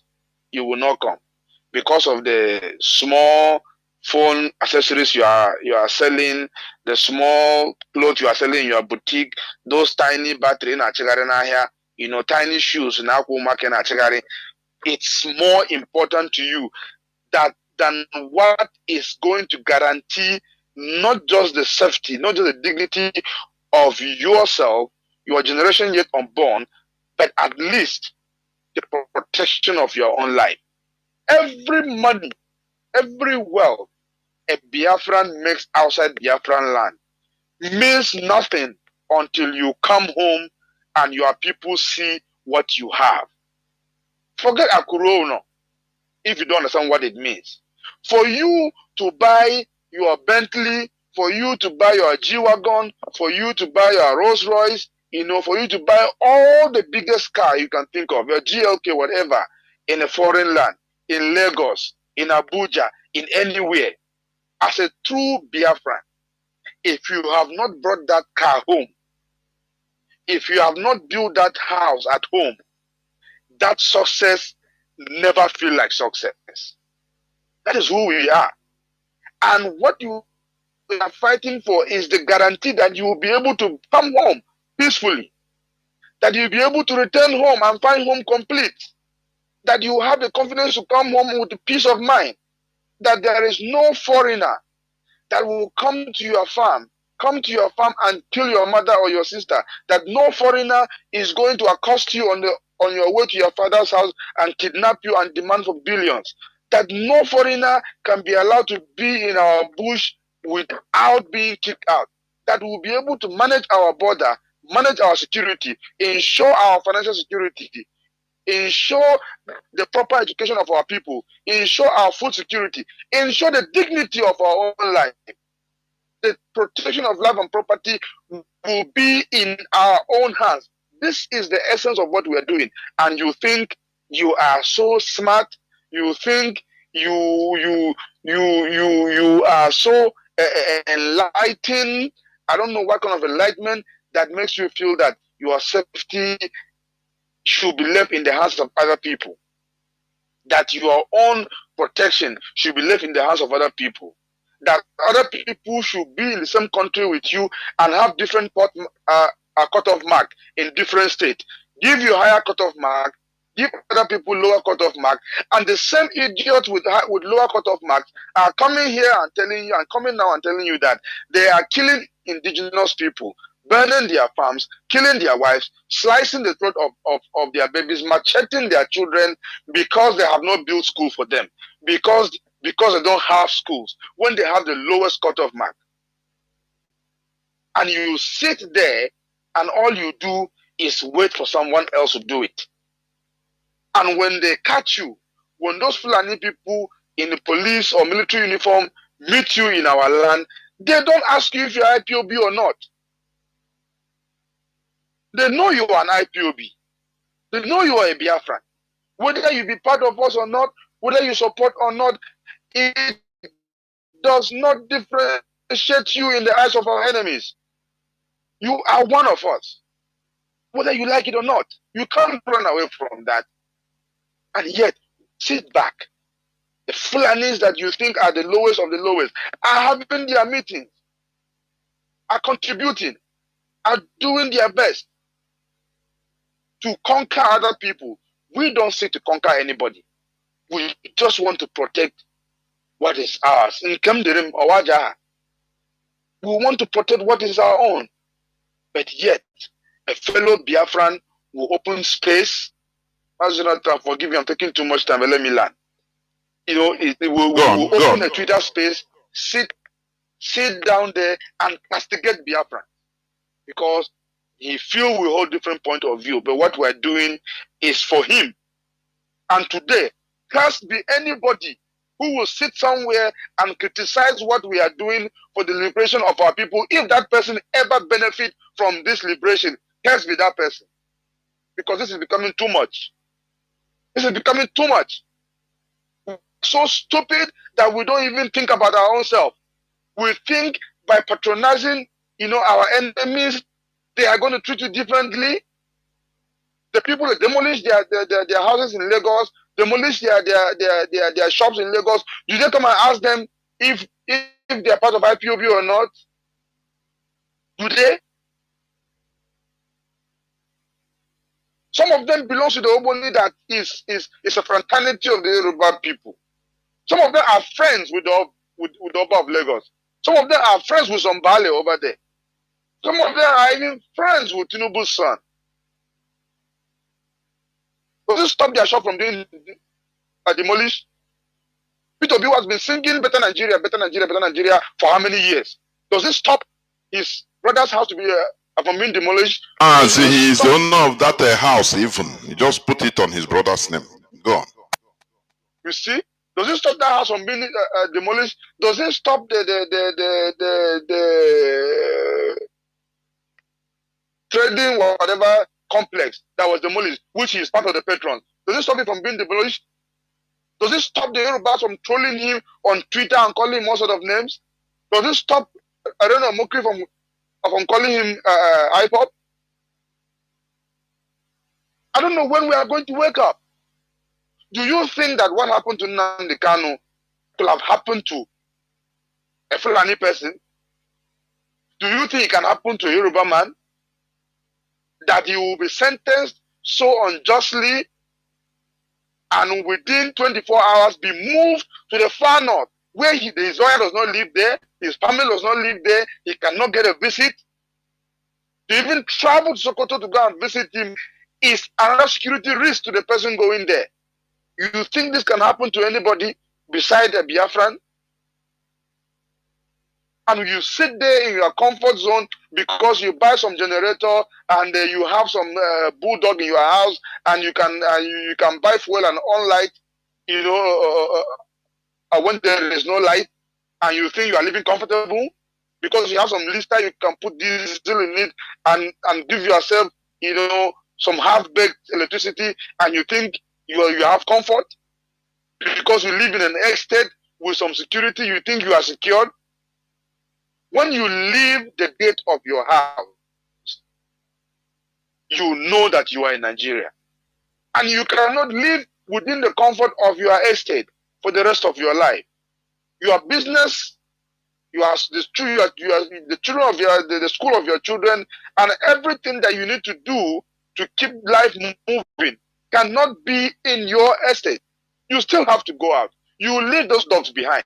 You leave that what do you call it? Those listeners behind. You will leave that nicely paved compound in your house behind and step into the potholes and step into the police brutality and step into the discrimination in offices and step into the manipulation of the caliphate. You will step into that tribalism, that hate that has been kept in stock for Biafrans. You step into it. And whether you like it or not, before you even utter your name, they know who you are because we look unique and they know us. So if you like, keep hiding your head in the sand. Keep creating spaces and shouting, I be as if that is going to put food on your table. Those small 20K data they give you, keep shouting with it. And when this thing happens, it's going to hit you harder. Because at the land, our ancestors know those whose heart belong to this struggle. And they will find ways to protect us. Mazi, Jonathan, please, I yield the mic. Whoa, there were Mazi. And we must continue. Let us quickly dive into the topic which you have been threatening. But today, as I said, we will also talk about the Sokoto Caliphate manipulations through the Christian genocides that have been going on. And in that case, I ask this question today. Today is Saturday. Why is it that the persecuted Christians never organize themselves for self-defense, despite these gruesome genocides, all these years, decades, I should say? Why is it so? Are they the really the ships that are being called ships with no defense or no intent or intention of defending himself? Now, before that, I want to also bring us back to history of this Sokoto Caliphate and to corroborate it with what is going on today, for you to understand that it is the same thing that has been going on. Now, the roots of Fulani jihadism are found in 17th, 18th, and 19th centuries reform, or century reform, or reform movements aiming to purify Islam. Listen, to purify Islam and replace existing states with new ones governed by Islamic law. That was the intent of the Fulani jihadism in West Africa. It has been like that since 17th, 18th, and 19th century reform movements. Their aim was to purify, or has always been to purify Islam and replace existing states with new ones governed by Islamic law. That is why you see they bulldoze other religions, mostly Christian religion, and other Muslims that do not share their extreme view, just the same way they did in the Levante, in Middle East, the Islamic State of Iraq, and the Levant. So that is what they have been doing. The Fulani have been saying it here times without number, or time without numbers, that the origin of jihadism, Islamic jihadism in West Africa, it was started by the Fulani. in 17th, 18th, and 19th centuries. Now, during the Sokoto Jihad, Mohammed Bello, listen, Mohammed Bello is the direct son of Ottoman Danfodio. He attacked a place called Yandoto, and Yandoto was a thriving Islamic scholarly center in Castina, the present-day Castina state. He attacked there. Its scholars refused to submit politically to him, despite being devout Muslims. But the Fulani they say, no, you are not Islamic enough. That is why you see the Muslims that are also being killed, because these people has agenda. Now, according to history, when these scholars refused to submit to the son of Ottoman Danfodio, in retaliation, Bello's forces destroyed over 50 towns and burned or scattered countless Islamic manuscripts. Is it not what they are doing today? Even Shehu Al-Kamini of Borno condemned the act, accusing the jihadists of desecrating God's name written in those books. This stands as one of the earliest documented book burnings in sub-Saharan Africa. It was in 17th, 18th. Oh, this thing happened in 19th century anyway, the Sokoto Caliphate, I mean. Now, but the origin of modern Fulani, because when you look at, I will come to there anyway, the origin of the modern Fulani jihadism in West Africa can be traced to 18th and 19th century Islamic reform movements that led to the creation of large Islamic states. Is still pointing to Islamic states. Remember, as I said before, the aim of, or the roots of Fulani jihadism are found in all these 17th, 18th, and 19th century reform movements, aiming to purify Islam and replace existing states with new ones governed by Islamic law, that is Sharia law. Is it not what you are seeing in Nigeria? In 1999, the six northern states agitated for Sharia law, that is Islamic law, and they got it. Obasanjo gave it to them, and today you see how they have been expanding. This is what the Fulani jihadism started in West Africa, 17th, 18th, and 19th century. They are still moving towards the same thing till today. I want to build a background so that you understand.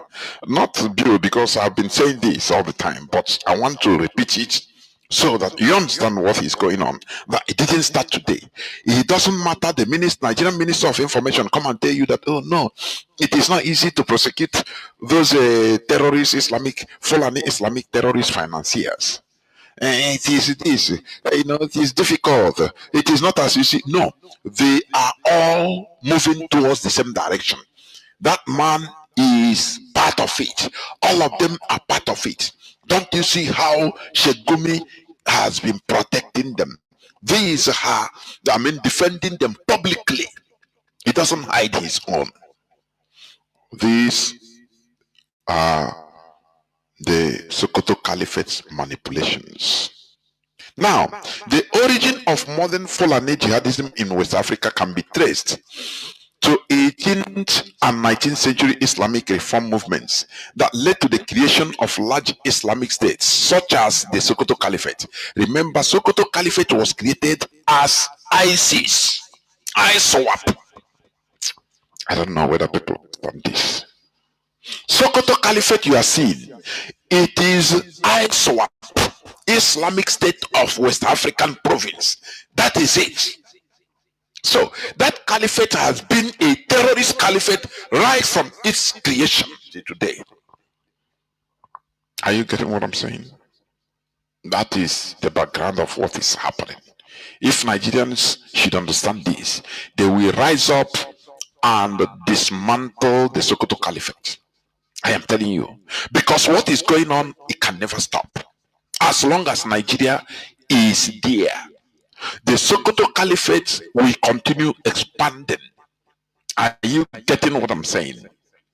Now, this historical tradition was later revived by the present Fulani terrorists who are exploiting governance vacuums, ethnic tensions, and local grievances to establish a modern form of militant jihadism in the 21st century. This is what is going on in Nigeria. That is why they bulldoze Christian religion. They bulldoze Christian communities. They destroy them.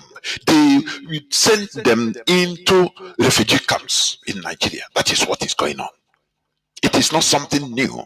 It was started by Ottoman Fodio when he established the Sokoto Caliphate. So Sokoto Caliphate is the same thing as ISWAP, Islamic State of West Africa, which is now termed as a complete terrorist group.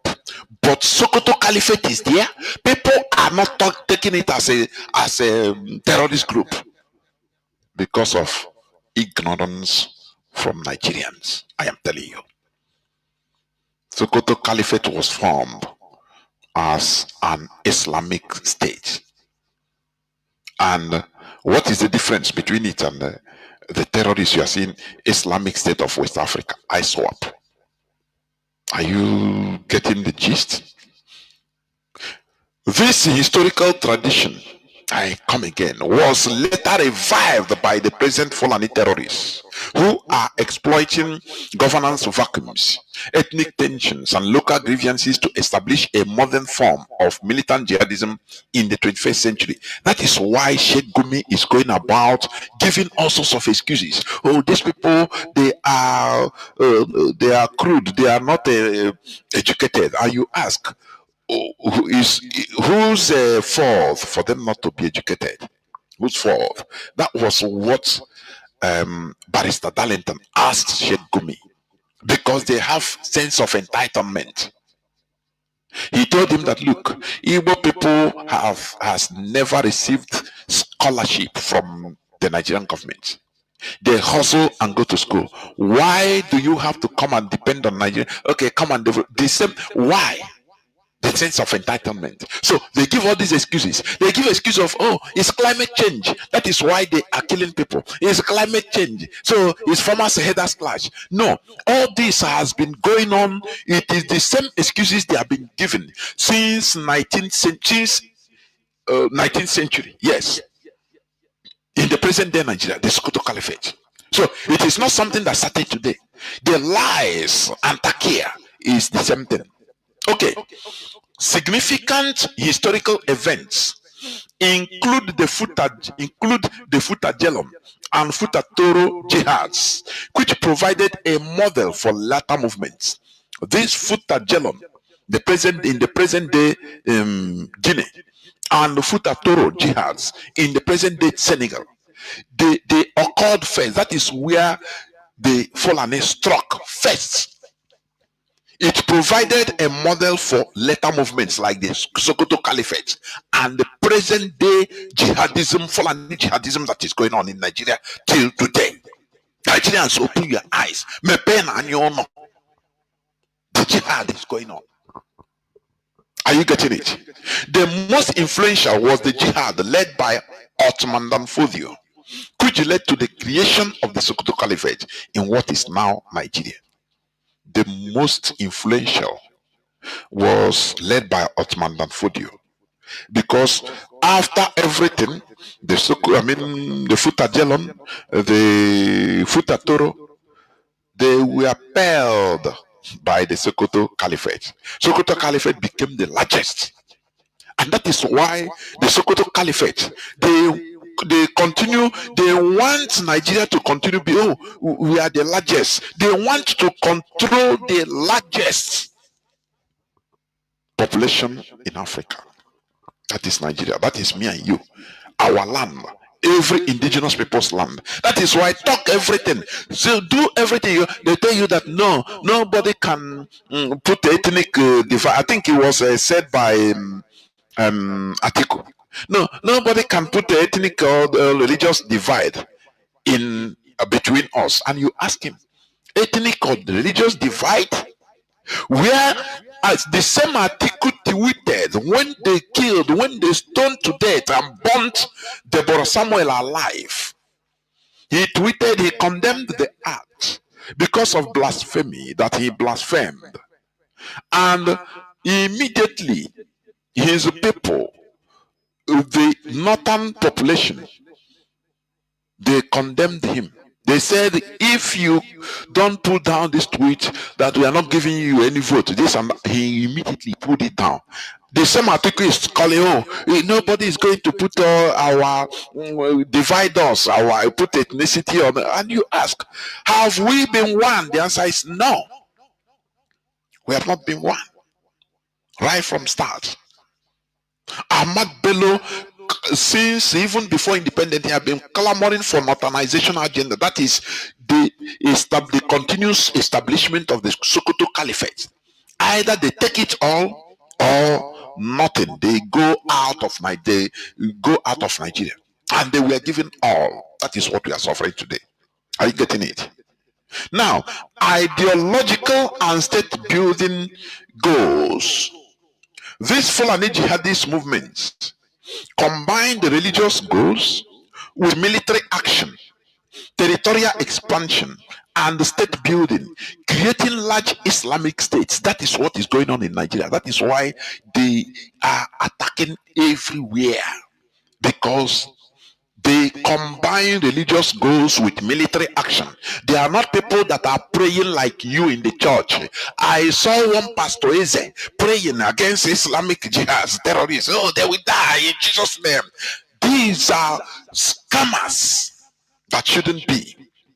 Every church member in anywhere you are in that space called Nigeria should hold their pastors, their clergy, their reverend bishops or reverend fathers responsible. Ask them, what is your stand in this Christian genocide? Why have come publicly in the church even to say your stand? Condemn it. Let us hear you. So, you see, this Fulani jihadist movement combine religious goals with military action. They are not there praying for Angel Michael to come and fight for them. No. They take action. They buy military weapons because they want territorial expansion and their own state building, creating large Islamic states. That is what they want in Nigeria. And that is what they are achieving. That is why in Christian communities in Borno, in Katsina, in Bauchi, in Sokoto, they went there, they will go there and wreak havoc. They will kill the community, attack them, commit genocide, even in Plateau, in Benue, in Kwara. And the remaining people that we are not beheaded, that we are not massacred, we run away, and they are in IDP camps still today. They gain the strength by exploiting political instability because they thrive in insecurity. They thrive in chaos. Are you getting it? That is the Fulani terrorists for you, the jihadists. That is how they thrive. They gain strength by exploiting political instability, weak governance, and security gaps in countries like Nigeria. Weak governance. Nigeria is a disgraced country, according to Trump. Even for the second time, he said it. I will read the news. They capitalize on local disputes over land and resources, often between farming and herding communities, and recruit from population that feel neglected by their governments. That is what they do. So they will purposely make Nigeria, or they purposely made Nigeria a weak state. very weak. Are you getting it? So that they will be using it as an excuse. Remember how you Lakurawa terrorists. The same, these are different names, but they are the same Fulani terrorists, Islamists. Remember how they were formed, how they came into Nigeria. They were foreigners, foreign Fulanis. You remember? The the Fulani, these are indigenous people in, I think, either is it, if I'm not mistaken, Kanu or Castina. Now the same Fulani terrorist bandits will be going to steal the cows and chickens and other animals of these villagers. It's a plan. They will be going to wreak havoc, stealing from them, and they will prevent the Nigerian military from coming to their aid. Now Mietiala will come in. They came in. They say they advise the PG, the community chiefs of the indigenous houses. They say, as you people are suffering this, and the government, Nigerian government is not even protecting you. We have contact of Muslims. Oh, they are good people. Peace be unto them. They are good people. They are not Nigerians, eh? But if you people want, we will go and bring them. When we bring them, they will protect you. They have their arms, everything. Only you accommodate them and nothing more.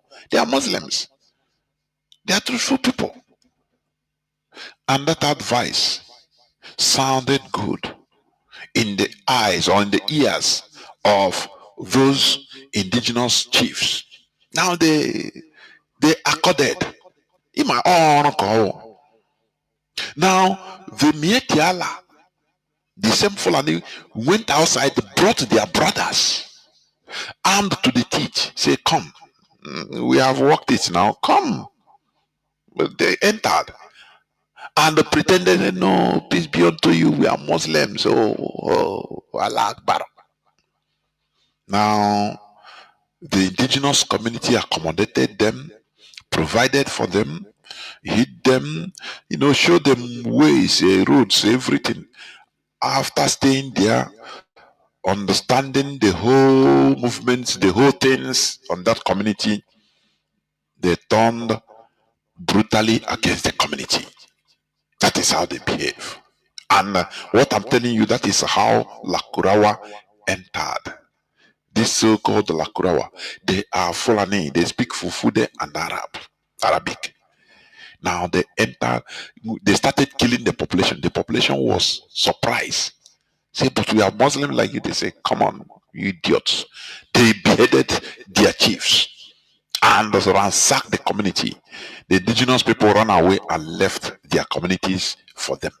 And that is where they are, where they started.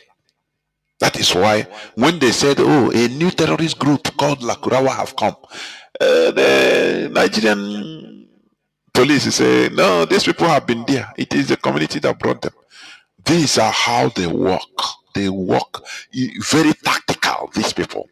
That is why they will cause a problem and they will defend it. They will come and tell you, no. They will come and sell to you their solution.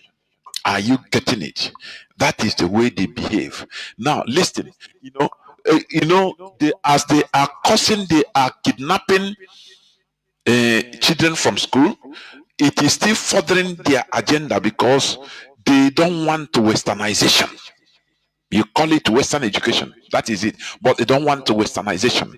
That is why what they are doing. So that is why even here in the Nigerian Senate, they are proposing, say, instead of insecurity in all these places in Kebbi, in Niger State, please let the governor order and evacuate schools so that no more schools over there.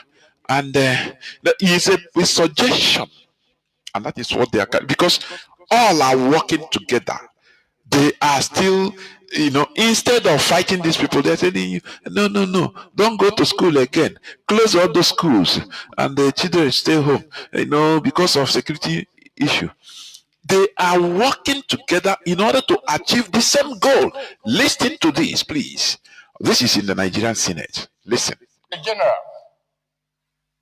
Brigadier General Musa, and the videos being circulated, and 24 hours after, you saw what happened in Kebbi. What we are missing is that these people have taken advantage of our infallibility to keep getting at us. Imagine if any one of us has a daughter now in captivity in Kebbi. Will you be sleeping? Is it possible for you to survive when your own daughter is taken? And I represent Bauchi Central. Bauchi said, Mr. President, we are facing an existential threat collectively as people. And by the time we begin to procrastinate and say it is this group against this group, it is this religion against this religion,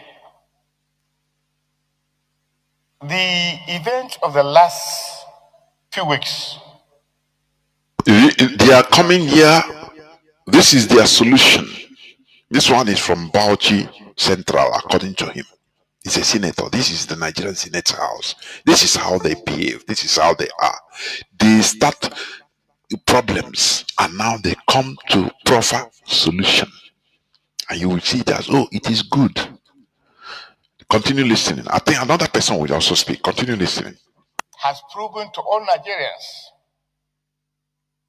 that these attacks comes to any Nigerian, irrespective of tribe, region, and religion. And therefore, Mr. President, the more we begin to see ourselves as the victims of these terrorists, the better for all of us. Yesterday, we lost a general, Brigadier General Musa. Just imagine.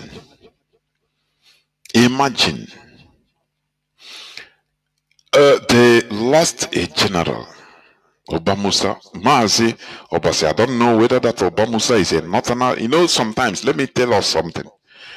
An Igbo man can change name to sound like a northerner in order to sound like a Muslim, in order for him to grow in the profession, in the Nigeria system. That is the truth. You know, a non-Muslim, we do the same. So I don't know Musa, whether it's a Hausa or a Southerner or even a Biafran or an Igbo man. I don't know. But when you come in, you will, if you know about it, you will talk, please. Now, if this thing happened, imagine in any way a general was killed in any part of Igbo land, Biafra land. Imagine what would have happened. All hell will break loose.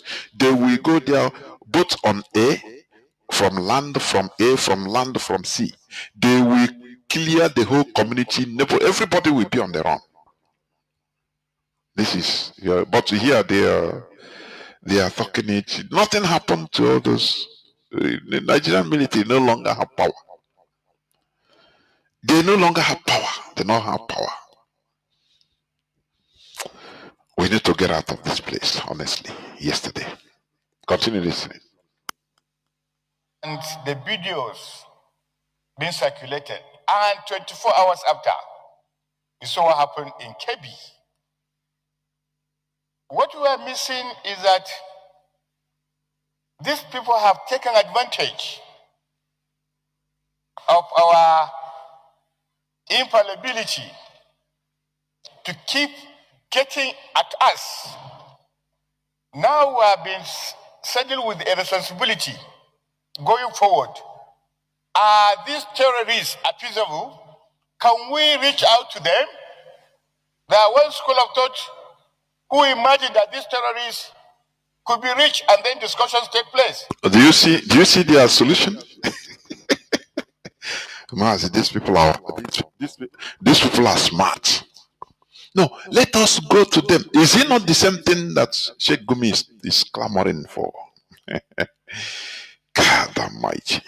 But they are very, very quick to rendition. They spend a lot of money to rendition Mazi Nnamdi Kanu very easily. They pronounce IPOB, prescribe IPOB, but they never prescribe Fulani headsmen. Never. Now, he said, okay, this problem is too much. Why can't we reach them and negotiate and beg them to stop? That is how they roll.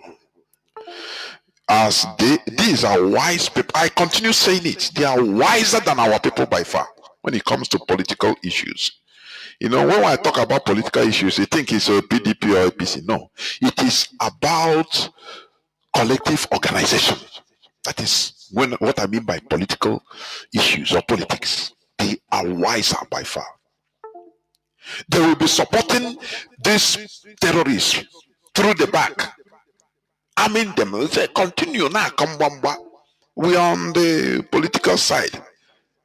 We will be, no, the problem is too much. We have to negotiate with you people. We have to reach them. No, it's no more by force. Nigeria become a sitting duck when it comes to following terrorists. Do you see that? Do you see how they move? That is why Onyendu say to fear Igbo politicians. On a no understand, on a no sabi. On a no sabi. It is the Igbo people, Igbo politicians that will even bring foreigners to kill everybody. They don't sabi just for one person's interest, selfishness.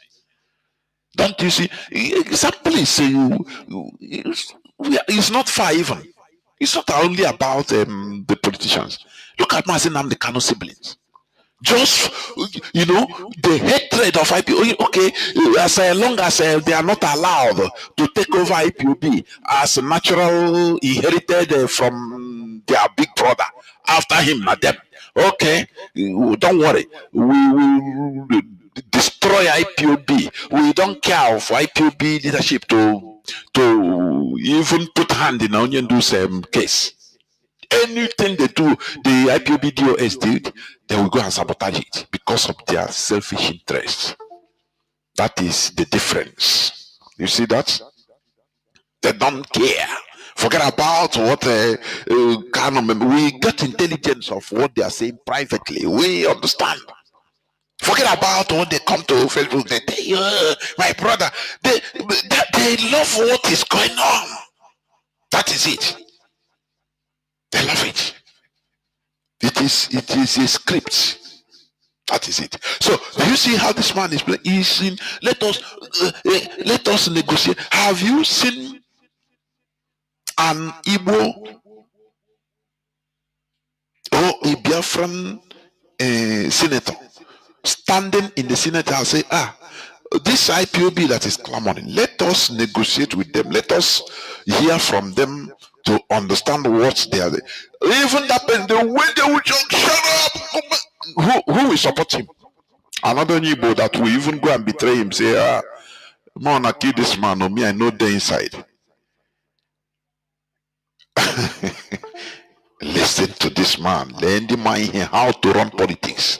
If you want to learn how to run politics of your collective interest, meet these people, meet this caliphate, meet them, you learn.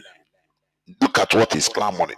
Who imagined that these terrorists could be rich and then discussions take place? Okay. There is another school of thought who thinks that these terrorists should be met with all the force required to meet them. And that is the entanglement, Mr. President, we're in. It is left to all of us. You have 2 seconds remaining. You took my 30 seconds saying, so it took. Let me put the other person. Listen again. These are another person. Mr. President, let me join my leader and elder brother by also lending my voice in support of this motion and commiserating with the people and government of Kebbi State and the parents in particular of the children involved, and indeed also condole with the family of General Oba Musa and all of those who have lost their lives in the course of this heinous crime of banditry and those who are in captivity as a result of kidnapping. Mr. President, as you know, I am from Sokoto State, sister state to Kebbi. By the glory of God and the trust of the people of Sokoto State, I presided over the affairs of Sokoto State for 8 years, and it was from there that I came here. While there, on the saddle of leadership of that state, I was deeply involved in facing situations like this. Mr. President, we cannot afford to play politics with issues of security. And they are playing, he's playing. Security remains one of the key and most important ingredient for the survival of any community. And once there is a security threat, it is expected that all of the members of a particular community should come together and bond and face that threat. That is what I expect from this parliament. That's what I expect from Nigerians. We must de-emphasize the issues of religion and ethnicity while dealing with matters of insecurity. If we do not do that, the tendency is that we are falling into the trap of enemies of this country. And we know ourselves, and we know what is going on. I therefore charge every Nigerian to come together, bond together, and make sure that we move side by side in facing and confronting all of these challenges facing this country. Mr. President, this is a very serious matter. It has been recurring, and in Kebbi, Sokoto, Katsina, Zamfara, Kaduna, Niger, Plateau, Benue, many parts, virtually every part of Nigeria today is facing one form of insecurity or the other. And unless we're able to come together and work together, we may not find solution to it. I admonish the government of Kebbi State to maybe borrow a leaf from what we did during our service in Sokoto State. What did they do? Listen. We were forced by the circumstances of that time to relocate so many schools. Do you see their solution? Not to deal with the issue, to relocate schools, the same motives of Boko Haram. Western education or westernization is evil. That is what their political class are. That is their solutions. Now, let me ask people that are listening.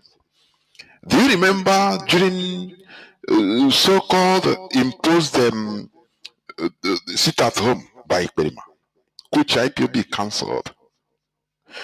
Do you remember every time Nigerian media went agog, calculating how many billions, if not trillions of naira being lost every Monday by Nigerians? So they love us. Oh, they are calculating. Now, ask yourself, why are they not calculating the monetary or financial loss in different parts of the north? Oh, Chineke. The remember that time, every time, Abati, Ruben Abati and co, that ugly monster. We stand on, is it TVC News or Channel Television, analyze him as if he love on people. Oh, they are disrupting businesses. The billions and trillions of naira lost in Ebola and in Nigeria. Now, all these things that are occurring in the north, who is calculating the financial loss, telling it to the public? Do you see how they are economical with the truth? That is the manipulations of the caliphate. These are the money. They are giving their solution. The other one said, now let us reach out to these people, these terrorists, and talk with them. Maybe they will agree. This one said, relocate the schools so that we close all, give them the land, give terrorists the land and relocate the schools, close the schools so that people will know. These are their solutions. It's no longer deal with them with force. Like in IPO, deal with them with force. We know they are destroying Nigeria. And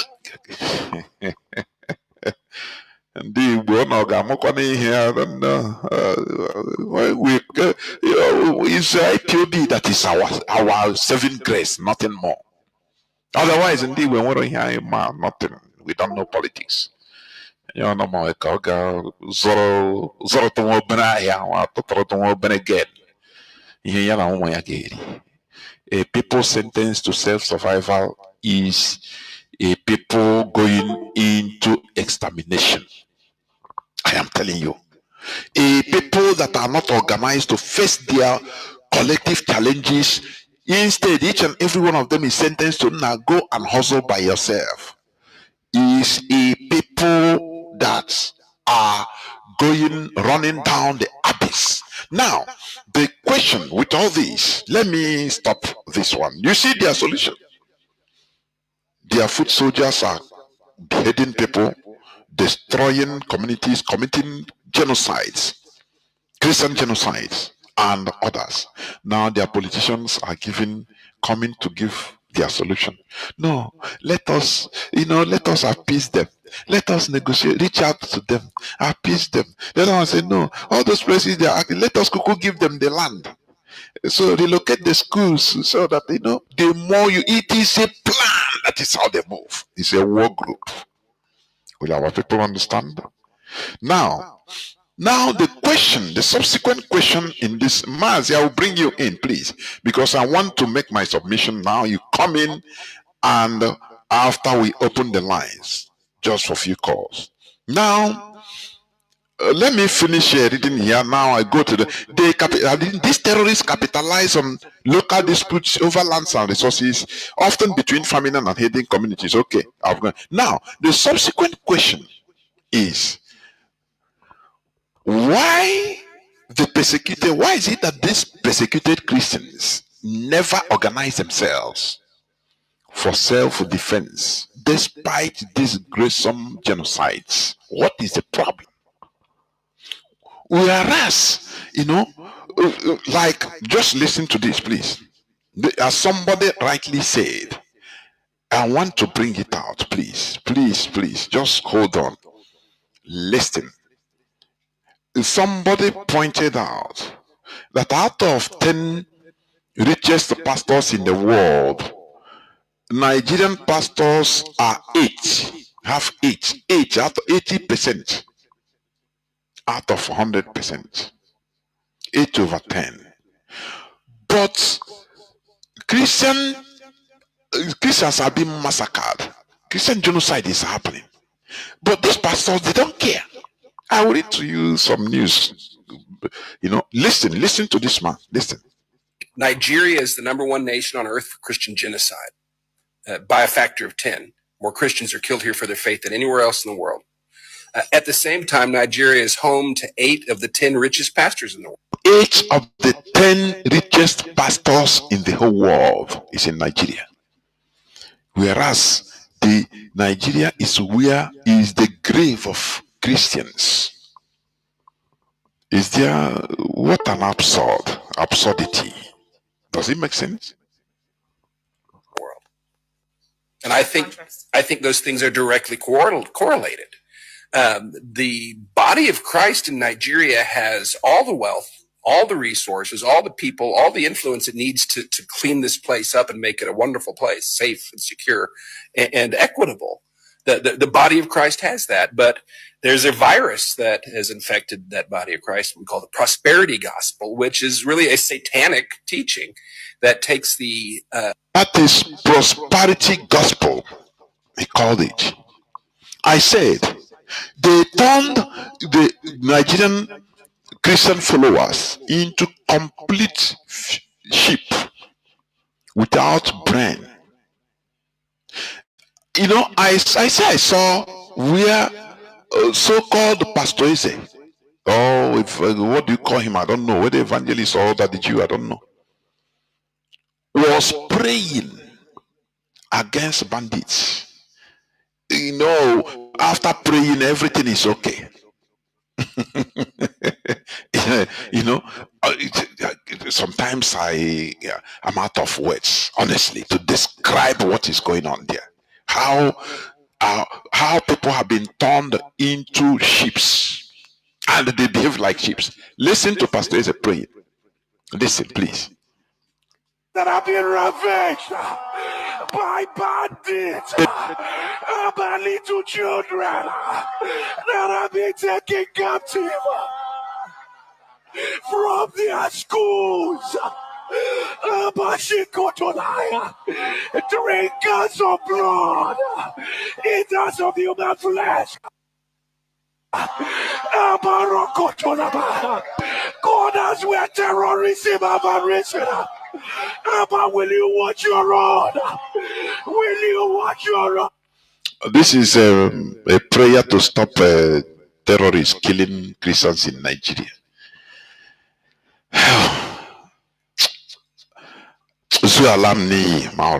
Nnamdi Kanu. How can people be so stupid?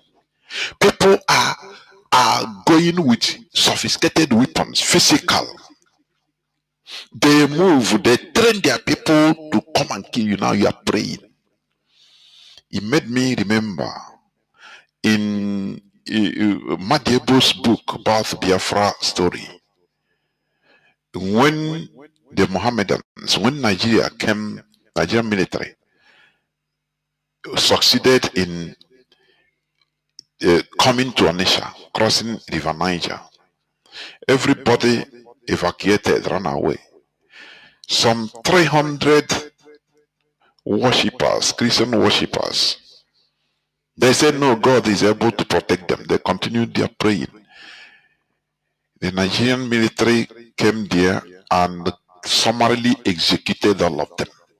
All the 300 plus, all of them there in their church. Why should religion make people so stupid? Mostly this Christian. Let me tell you something, what they did in Christianity. The Europeans that started Christianity used it and conquered many places. They used it as a weapon of conquest. Crusade. Before crusade, you've seen that is pacified. Is that word is a pacified word? Is the same like jihadism, jihad. Are you getting what I'm saying?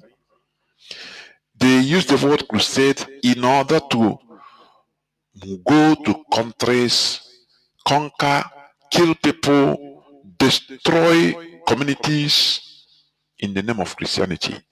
After the Europeans finished doing this, they say no, these people with all these things will retaliate. Now they change many things in the Bible. They pacify the things. They now call God of a war. They say it's Old Testament. Do you see the thing? They say it is Old Testament. It is no more viable today. They divided the Bible. Say they added their own thing. They call the New Testament into the Bible. Say now, if they slap you here, turn to the other side. It's just like Tokumbo and they use agbakasiri in Europe, but they go on where no chassis in na but that is what they use this Christianity to do. I am telling you, they pacified it so that no more a militating religion. If you accept the religion, you sit down. You have to be subservient. And you pray. If they are slaughtering, you pray and believe that God will send you a Messiah. And that is what Christians are waiting. That is why they are not proactive. They are not even active, physically active at all. They continue waiting for Messiah to come and help them. And it is affecting the brain. It is affecting the productivity of people. Because when you believe that you can pray and things happen, there is no need for you going out to do that thing by yourself. You see, Jehovah, where is it now? Don't worry. Do you see the danger? That is why they cannot organize themselves. Instead, they are into tithe and offering, making money, just pay God. God will do it for you. Sow seed. When they hear genocide is being committed in Plateau State, people in South, they don't care. They come, no. The other day, I think one pastor said, "No, I decree that no terrorists will see any of my member in Jesus' name." And the members say, "Amen," which means they kill other Christians. They don't care. But for your members, you are covered. Do you see how gullible this religion have turned everybody? Do you see that? We have to be versatile in what we are doing. That is the reason why they don't form physical defense. All time, everybody is crying. Oh, they are killing us. Oh, one massacre. Oh, they killed the ransack, the terrorists ransack village. Can't you organize yourself and buy guns? You have billionaire pastors, but they don't care. These are what they call the Muktabarates. These in Enoch, Adeboye them, Adeleke them, all of them, Kumuyi them. They are chosen by the caliphate to do their job. They are promoted, given money, pumped money, given favors, in order to be keeping people low for Islamic terrorists, for Fulani Islamic terrorists to take over. They calm you down that don't worry, nothing will happen to you. In Jesus' name. How do you see it? Pastor Adeboye to Tinubu, he told Tinubu, tell Trump to delay action for 100 days. Set 90-day deadline for military to finish terrorists. This is the same pastor, this was November 8th, 2025 news headline. This is the same pastor that organized protests against Goodluck Jonathan, his own fellow Christian as a president, for you to understand where they belong. Now, Pastor Ade Farisi denies genocide claims. Ade Farasin denies genocide claims, questions U.S. motives in Nigeria. This is November 3rd, 2025 news. Is a big daddy GO. These are controllers of the mindset of most of our people. Do you see that? They don't care. But in all, I am happy that today, on today's news, Trump continues saying Nigeria is a disgrace. He repeats it. It is genocide, and I'm really angry. President Trump insists. So, why are Christians doing this? Reverend Governor Hyacinth, what is his name? Alim Mabi, what is his name? He said that there is no religious genocide in Benue State. The same Benue that his predecessor, Otom, was crying, shouting every day about the genocide being committed in his state. Do you see why it is important to change the system, not the politician? As people are clapping, yes, which is good for Abia State Governor Oti is doing very well. What about after Oti? Have you thought about it?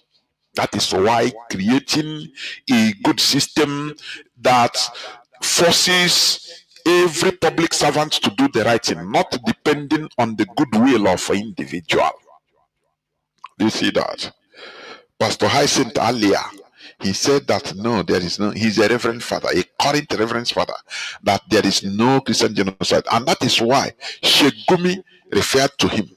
That no, don't you see? Example is a reverend father, Hyacinth earlier. He is a reverend father. So, but there is, had it been there is a Christian genocide in Benue State, he will be shouting on top of his voices. And you ask them, what about Autumn that have been shouting every day of the 8 years of his stay in office, till they wanted to kill him several times as a governor? That they want to subjugate the TV people, the Benue people, to become Fulani slave, but they will not allow. Now another person have come about. That is why the caliphate puts another person in the name of reverend, so that they use reverend father, as a moktabaret, so that when the people see, they say, oh, he's a reverend father, he can protect us, this and that. You don't know he's their agent. That is the Fulani Caliphate, the Sokoto Caliphate manipulations. Are you getting what I'm saying? And that is why it must be dismantled. Let me play this before I bring in my brother, my comrade, please. So I would be. This is I said earlier. So being in governance does not take that away. So I am a reverend father. So being in governance does not take that away from me. I am still a reverend father. I came in as a governor, as a reverend father. I am working with the fear of God and the compassion of Christianity. That is it. He is putting it to attract your sentiment as a sheep. Man. So that when you hear, oh, I am serving Jesus Christ and He is the Son and God. When you hear it, your heart will melt. You say, amen. You don't know that He is an agent. You are intimidated sentimentally, easily. You don't look beyond your sentiment. That is why Christians are lamenting. That is why they are in a mess in Nigeria. Genocides are being committed by the people that are facing reality. They are on conquest, position. They are on conquest mission, colonization mission, to colonize every part of our land, every place. They use physical military, they use physical equipment, weapons, and you are praying for God to save you. You cannot organize yourself, because all these pastors, all of them criminals, they don't care. They are protected. They have secret pacts with the caliphate. They are working for them. So what they want is your money. If you die, they don't care.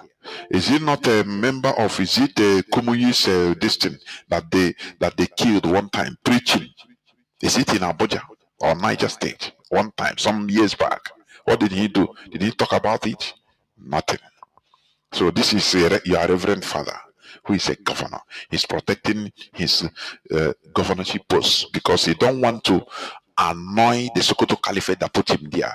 These are the Sokoto Caliphate manipulations. What are the Christians doing about it? He said there is no Christian genocide. Listen again. And humanity. And at the end of the day, I'm still going back to the church as a reverend father and a good Christian. So that is for the record. We need to understand this. In my state of Benue, we don't have any religious, any ethnic, any racial, any national or state genocide. We don't have that. Do we have? Do you see that? The same like Soludo. Soludo, Sokoto Caliphate, governorship another 4 years, because he represented them very well. No, Trump, if you talk, which means we Africans have to invade America because of the way they are killing blacks. And Christians are killing Christians in the Southeast. In order for him to be given 4 years of governorship only, he will do something to destroy a whole race that will affect our race for 100 years and more. That is how they are. That is how this Reverend Father, Hyacinth Alia, that is what he's doing. Because the Benue people didn't put him there. The Caliphate fought and put him there as an infiltrator. That is how they act. You could see if you watch Sheikh Gumi's statement one time, public statements on television. He said that Ojukwu tried to play this thing before during the war, that Christians are killing, that we are killing, it is Muslims that we are killing Christians, Christian Biafrans. But he said, he said they were smarter than him. So they presented Gowon is there as a Christian. So that is how they behave. They rewarded. Look at what Autumn have done in Benue. The whole fight he fought. They will use this man to rubbish everything, to bring in the Fulani, to colonize everywhere. That is how they act. But Christians, what are you doing as a people? Mazi, please. I tell you, please come in here. You have time. Please go on. Please go on. Mazi, Abbas. There. Mazi Abbas, are you there? Please. There. Thank you very much, Mazi Jonathan. Thank you. And once again, thank you for those who are still listening, because the truth sometimes is not palatable to the ears. It itches sometimes if you have not tuned your mind to unlearn and relearn, because that is what it's important. That is what you must do if you must improve your life. For learning is continuous and is one eternal round. You cannot do without continuous learning. The moment you stop, that is when you die. And in this Radio Biafra, we are the voice, that voice on the mountain, that voice on the hill, that sound of warning. Mazi Nnamdi Kanu, years back, when so many of you are still in your diapers of information, Mazi Nnamdi Kanu started shouting on this very platform, they are coming. They are coming. They are coming. They will kill you. They will kill your wife and your children, and the authority will do nothing. In fact, they will arm and encourage them. I'm paraphrasing what he said.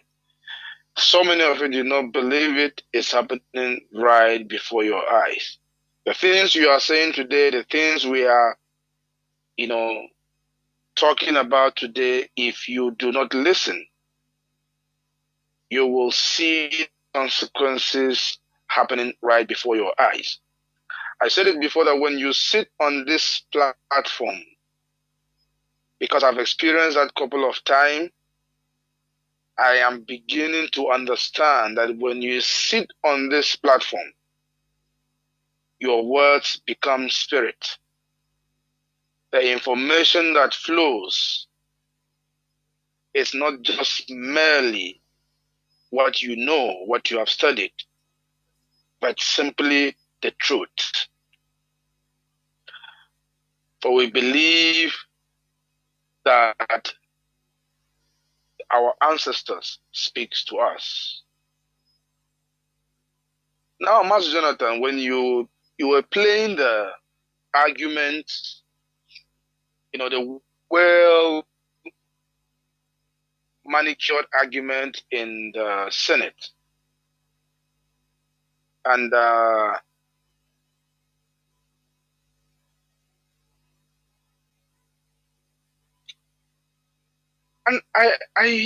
started asking myself a question.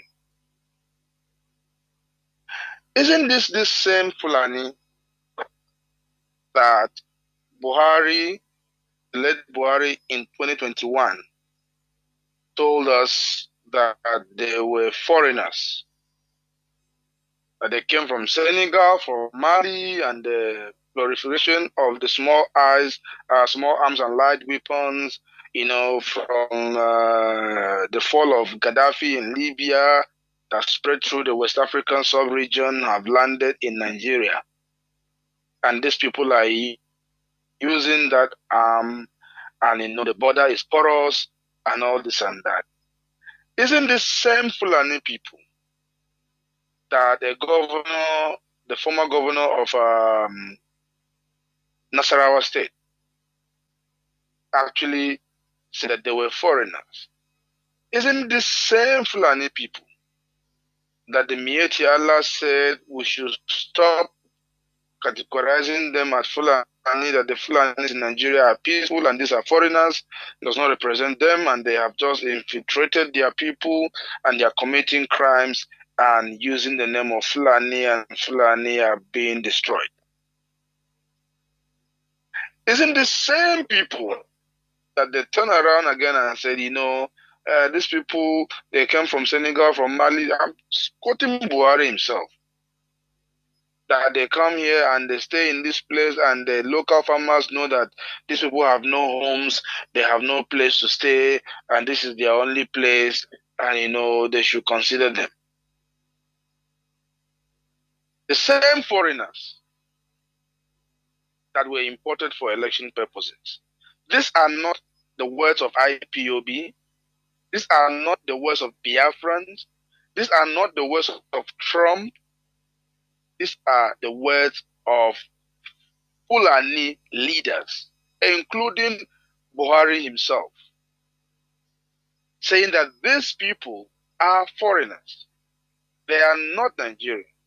They are not the Fulanis in Nigeria, and they should not be used to spoil the name of the Fulani at home. All of a sudden, these people now are aggrieved Nigerians that need to be listened to, that need to be compensated, that need to be negotiated with, that Nigeria has been unfair to, that Nigeria has been unkind to, that they have lived in the forest for too long, that they don't know what civilization is all about, and somewhere, somehow, the indigenous people in the Middle Belt, the Christians in the Biafran region, are somewhere, somehow responsible for their backwardness. And whatever grievances they hold against Nigeria was caused by the Christian people that they are killing and ransacking their villages. These same Fulani people, they are foreigners. Now they are not foreigners. So are they foreigners or not? Why are we compensating foreign terrorists? Why are you asking the government to compensate foreign terrorists? Compensate people who kill,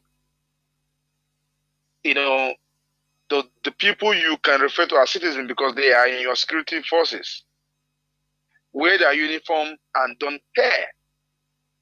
You call them foreigners. What exactly did Nigeria as a country did to Fulani? What is that injustice that they have not been mentioning? Let's assume that they're no longer foreigners.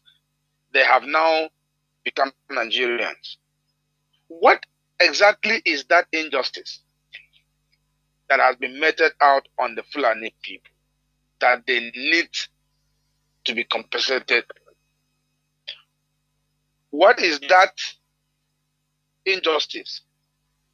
And how are the indigenous people of the Middle Belt and the Christians all over Nigeria take part in that injustice? How did they take part in that injustice for which they are being killed, maimed, and their farmland burnt, their land taken over, village ransacked? What exactly is the role of Christians in Nigeria, the indigenous people in Nigeria? What exactly is their crime? How did they participate in this so-called injustice against the Fulani foreigners turned citizens? These are the questions I really want those people who are making this noise to answer us. What is those grievances for which they have to kill the indigenous people, kill the Christians in order to show their grievances? So killing are they being compensated for killing the Christians? Or are they being compensated for grievances? Or are they being compensated to stop? To stop what? For what purpose? These questions, people are not asking them. And because of the gullibility of the average Nigerian, Sheikh Gumi and the like of this terrorist in the Senate have the audacity to make these demands. The audacity to make these demands. Buhari ya ce wai planuka masu kisa masu ta'addanci a Nigeria wai su ba 'yan Nigeria ba ne. Wai sun fito Senegal, sun fito Mali da kasashe da yawa. Wai neman abinci ya kawo su Nigeria. Neman ciyawan kiwo shi ya kawo su Nigeria. Su ba 'yan Nigeria ba ne. Saboda haka a daina lalatar da sunan planukan Nigeria domin su ba 'yan ta'adda ba ne. Haka Buhari ya gaya mana.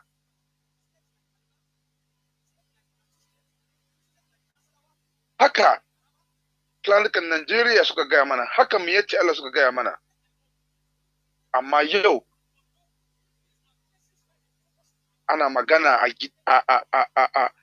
a Senate. Sheikh Gumi na yawo wurare da yawa na magana wai a yi sulhu, a ba su kuɗi, a gina musu makarantu. To ba makaranta arewa ne? Ba arewa suke ba? Su planukan ba arewa suke ba? Ba makaranta arewa ne? Wa ya hana planuka zuwa makaranta? Who stopped the Fulanis from attending school? Wa ya hana su zuwa makaranta? Makarantun da Goodluck Jonathan ya gina a arewacin Najeriya me ya faru da shi? All the school that was built by Jonathan in the northern Nigeria, what happened to it? Wani irin zalunci ne aka yi ba Fulatani a gaya mana? Me Nigeria ta yi ma Fulani? Wani zalunci ne aka musu a gaya mana? An kwace kasansu ne? Suna da kasa a Nigeria ne? An kashe yansu ne? Me aka musu? What has Nigeria done to the Fulanis? Was their land taken? Do they have any land? Was their children killed? Where and when? Idan ma aka ce ma wai Najeriya ma ta ma planuka wani irin zalunci ko cin amana wanda ma ba gaskiya ba ne. Me ya shafe Krista da ke Najeriya? Me ya shafe mutumin Birom da ke Plateau? Me ya shafe dan Ogun da ke Nasarawa? Me ya shafe Chukun da Taraba? Me ya shafe Tifi da ke Benue? Me ya shafe su?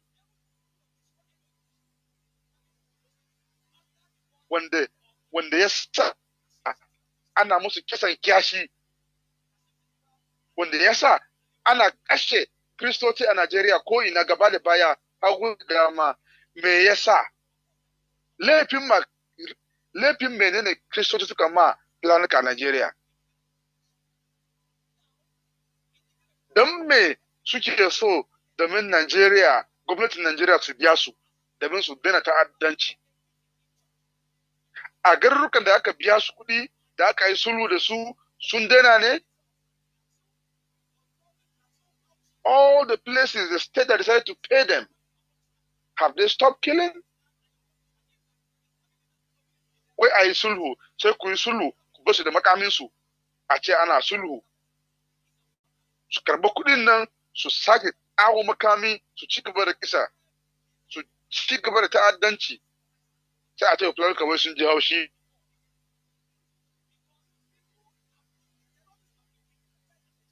Rai ba fulani ne ce zana a daji ne? Akwai wanda ya tawa ba fulani ne wai ya zaman daji ne? Sun fulani ne wai shi da zauna a daji. Akwai makarantu a arewacin Najeriya. Me yasa ba su zo wani makarantar ba? To, idan ma ba makaranta ma, kisan Kiristoci batun maganan ba da makaranta? Ai wannan abun ba gane ba. Duk mai tunani, kwakwalwa, duk mai hankali ya san cewa wannan yaudara ce. Abin da suke nima ba makaranta ba ne, ba sulhu ba ne. Suna so su gamar su murkushe da duk kabilu da ke Najeriya wanda su ne kabilu ta asali. All this nonsense they are talking about is a simple deceit. Pure lies. They have no intention of school. They have no business with school. It has nothing to do with school. It has nothing to do with any injustice. It is just the Fulani here inviting every Fulani in the world to eliminate the indigenous people and the Christians and take over their land. Nothing more, nothing less. Where are Sulhu? Where are Basukudi? Where are Biasu? Where are Mamuta and Naja Delta? Mba renin wayo ba. Mba renin wayo su sai ba. Plan da bude baki yana gaya mana cewa abin da aka ma mutanen Niger Delta su ma a musu. Haba da Allah. Idan ba renin wayo ba, ba Platon ya isa ya bude baki irin wannan magana a cikin shugabancin Najeriya. Lokacin da Najeriya ta samu yancin kanta har yau, ba Platon nawa ya shugaban kasa a Najeriya.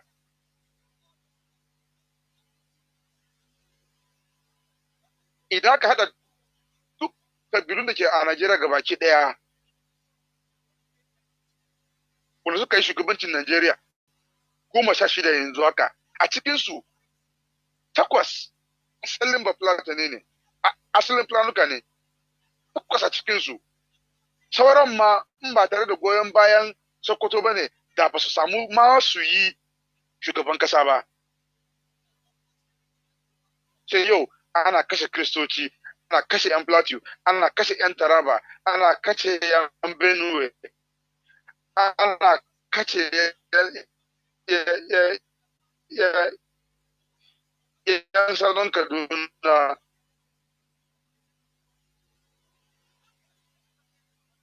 Wai an ci ma Fulani amana, wai an musu zalunci.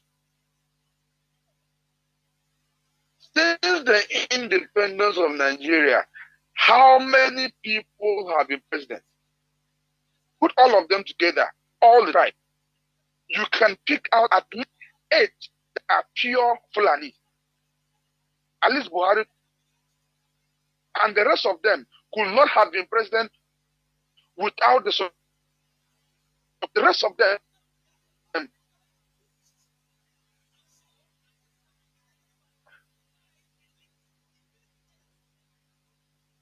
If not, maybe Zogwa and maybe one more. Always put there by the Fulanis. Yakubu Gowon was placed there by the Ambassador, both first and second, was placed there by the Fulanis. And they are killing people in Taraba, in Benue, in Plateau, in Southern Kaduna, that all in the name of they have been treated unfairly. By who? By who? The audacity is annoying. It's infuriating.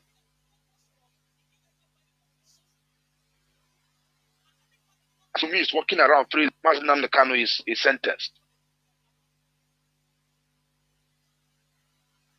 The audacity. So we ask ourselves, Mazi Jonathan, like you asked earlier, why is it that the Christians cannot defend themselves? Why is it that these things are happening?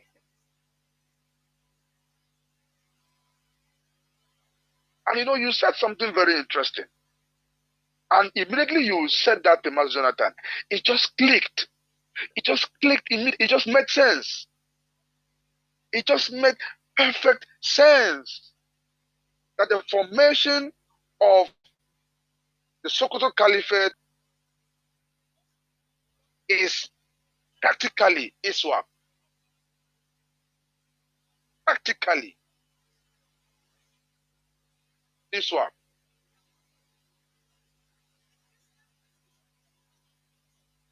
Because if you look very well, the influence of the Caliphate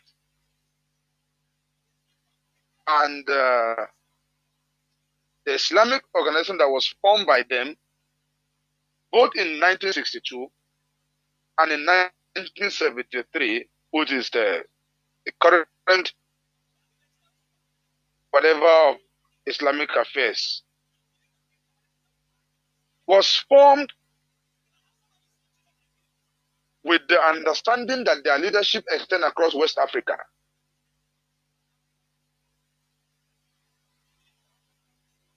They set up that leadership and they influenced Islamic leadership across the entire West Africa.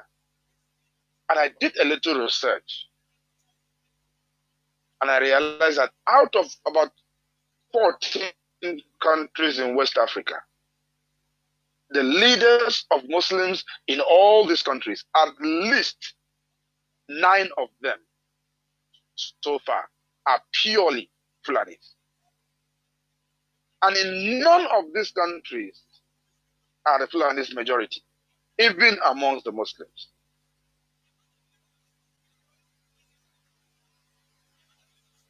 And that just clicked to what you said. It just made perfect sense. That when they say Islam, it's not a new thing at all. It has always been there. It has always been there. It just opened my eyes. It has always been there. It's not a new institution, it's not a new organization. This one they are saying, okay, let's even assume that, for the purpose of argument, that Fulanis were dealt with badly and they have to be compensated. They have to be given amnesty. They have to be paid some money. Now they have formed multiple, from Boko Haram to this, from this to that, from that to that. They now have multiple of them. Which of them are you compensating? By the time you have finished paying this one, another one will form another one. By the time you have finished paying this one, another one will form another one. The same group will change their name and say, you have not compensated us. But because an average Nigerian is blinded by his hatred of the Igbo man and Biafra, they will not pay attention to these things. On the second question, why are the Christians not defending themselves? As you rightly mentioned, the so-called canonized Bible that we have today, canonized, as they may call it, measured by a certain standard, is basically dilution. Diluted it and give us the rubbish. I always say, if not because of the story of Adam and Eve and tithing, I don't think the Old Testament would have even been shown to anybody. I don't think that the Old Testament will have even been shown to anybody. Because assuming the entirety of the Bible is even a real-time event, assuming the entirety of the Bible is completely divine as they want us to believe, the Old Testament is abundantly filled with examples of what the Christians in Nigeria should do today in order to stay alive.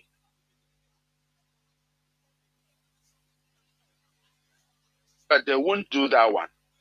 It is forgive 70 times 70, whatever they call it. It is turn the other cheek. It is vengeance is of the Lord. That is the one that you hear all the time. Vengeance is of the Lord. Leave it, forgive. You know, when they kill us and they, you know, and God begin to punish them, they will start killing themselves. Who tell you that? Who tell you that? The example in the Old Testament is there. Nehemiah is the best example anybody can give you. When the Jewish people realize that they, after being captured, that they have become vulnerable, they need to rebuild their wall. Nehemiah gave the approval. The construction started. But they realized that no, these guys are coming. We have to arm ourselves if we must finish this wall. They arm themselves, divide themselves into half are building, half are armed. Some are sitting by Nehemiah with a trumpet. Even those who are even doing the work are doing the work with one hand and arm on the other hand. And because of that, if you read further in Nehemiah chapter 6, you will realize that they finished the wall that they are constructing in record time, 52 days. The fastest I've ever built something like that. 52 days. They worked hard. They protect themselves. America, who you are calling today, who is supposed to come and rescue? Who is supposed to come to help the Christians? America is not spelled G-O-D. America is not spelled J-E-S-U-S. America is spelled A-M-E-R-I-C-A.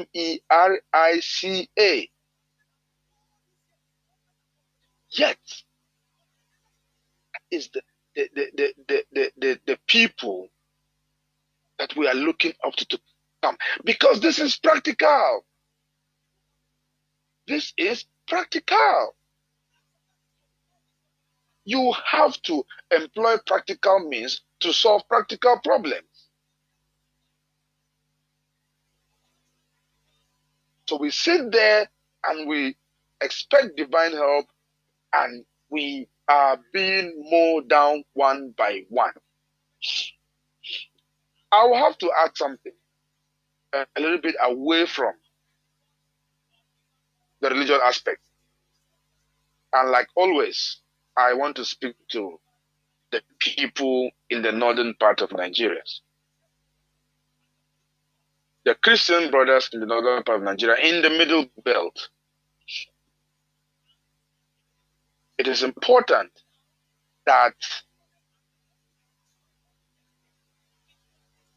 you understand who you are. Your forefathers were not cowards. They did not beg for pity. They did not. They fought. They fought. They were not weak at all. In the 1700s and 1800s, the Jukuns of Korarafa did not beg for pity. When the Fulani Jihad armies came to them, they fought. The Ngas people of today, Pangshin in Plateau State, and the Biron people, even when they did not have arms, they climbed the mountain and the hills, and they threw stones, they poured stones and arrows to send away the slave raiders. They were brave. When the British attempted to plant the emir in Tifi land in the 1800s, the Tifi people fought. Multiple attempts. They fought and ensured that that does not happen. Even in these recent years, 1992, in Zangon Kataf, where most of us now at least are old enough to know what happened in 1992, the people fought. The people fought. In 2013, the Igon people of Nasarawa State, they even fought security forces who wanted to enter their shrine. They fought.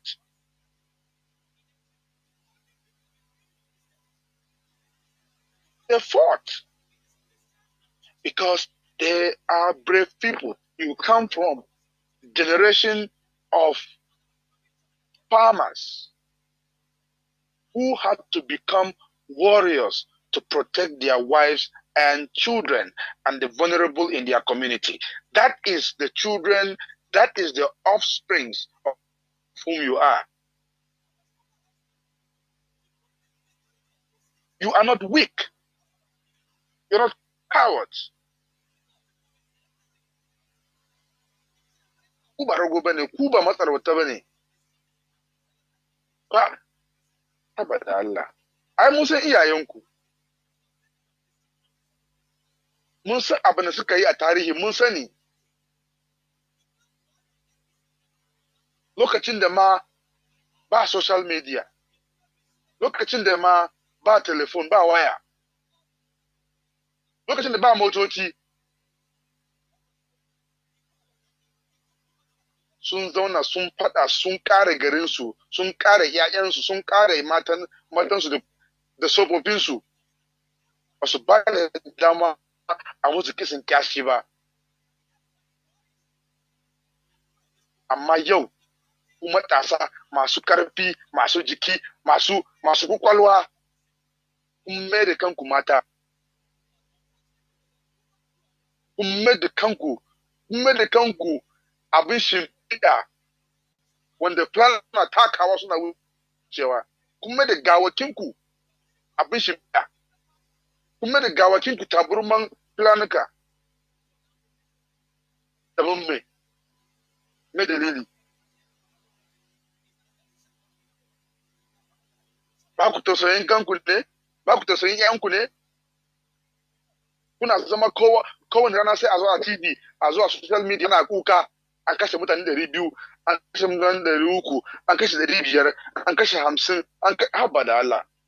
Ko dabbobi ne ma ake kashe su haka, ba za su kare ba? Ko dabbobi ne ma ba za su kare ba? A yau, rakumi daji, rakumi ana kare su saboda kar a kashe su da yawa. Domin idan an gama kashe su, za su kare. Balle mana mutum, balle ma mutane, balle ‘yan Adam. Sai kullum a zo ana kuka, wai Allah zai mana, sai a yi waka, a yi addu'a a coci, sai a tafi. Har yaushe. Har yaushe. A ranar da Kiristocin Najeriya su yi fushi, su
da su ba wanda ya kamata a yi wasa da su bane.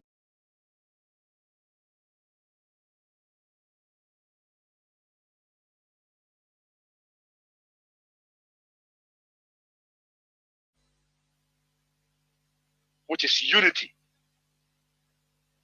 Unity, unity, unity. Your forefathers had unity.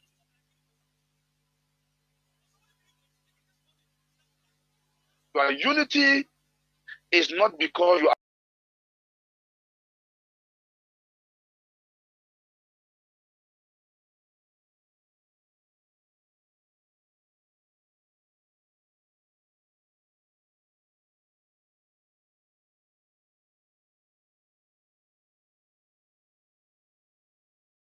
are you are many tribes. Your problem is not because you have many tribes.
But you have kept quiet for far too long.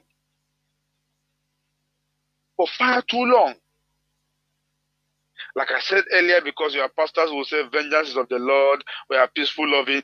That is nonsense. They come with cattle in the day, bullet in the night, and all you do is pray. It has to stop. Ya kamata ku haɗa kanku, ku samu taro, ku haɗa kanku, kafa taro.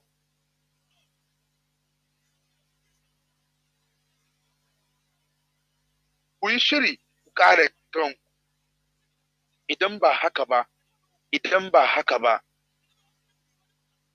in kuna jira America su zo, kila ba yau da gobe ba ne. If you are waiting for America to come, it may not be today and tomorrow. You have to start.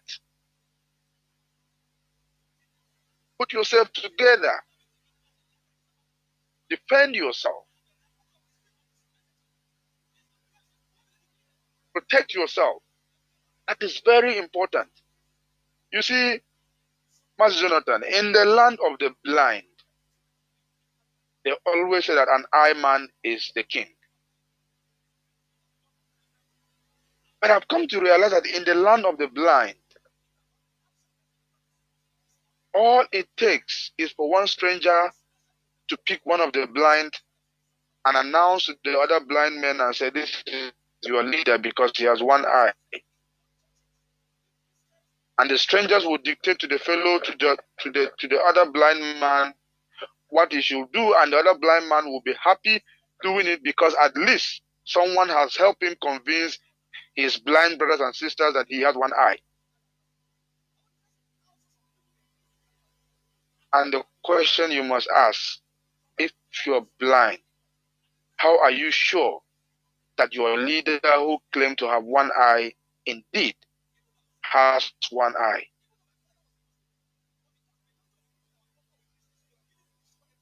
They lead you by the few mentally conquered and broken individual who will always calm you down when you want to rise, who will tell you, oh, no, hold on.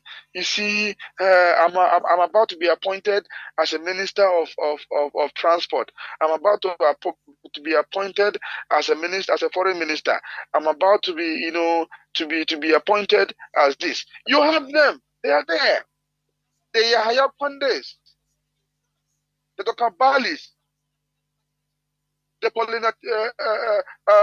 Polintalin. They have been one of the greatest hypocrites among the middle belt leaders. They calm you down, they go and take position, and they keep quiet. This kind of leadership that you need today has to be organic. From within you who are now awakened, you must protect yourself. And that is very, very, it is even not negotiable. George Bush, in his time as the President of America, coined out a certain principle and forced it down the throat of the United Nations. And it has now become a principle in self-defense. He called it preemptive self-defense. A lot of people don't even remember that. Preemptive self-defense. And the logic is, if I know that somebody in Afghanistan is planning and preparing to attack my country in America, why should I wait until they attack me before I will now say I'm defending? Because the initial self-defense principle suggests that the person must attack you first, or you should see that the person is about to attack you right there and then you can be able to defend. And for you to even do that, you have to do so with weapons and ammunition that are similar to that which the person is coming to attack you with. And Bush said, nonsense. Why should I wait? The best way to defend myself is to make sure I attack the person and disorganize the person before he even tries to do that. Hence, preventive self-defense become a principle. And they're still using it till today. And you are not a better Christian nation than America.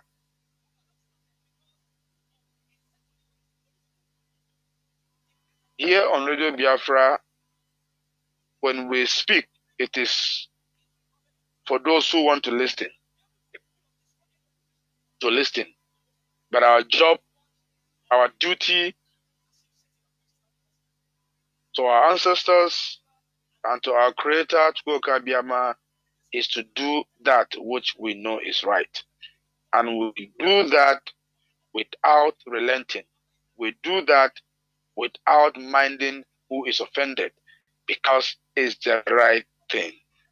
The Hausa needs to stand up. They need to rise and defend themselves against the caliphate. The indigenous people in the north, they need to rise. The middle belt, they need to rise. Fulanis have no land. They cannot kill you. They cannot burn your houses, burn your farms, and then be compensated. By now, there should be protests all over the middle belt.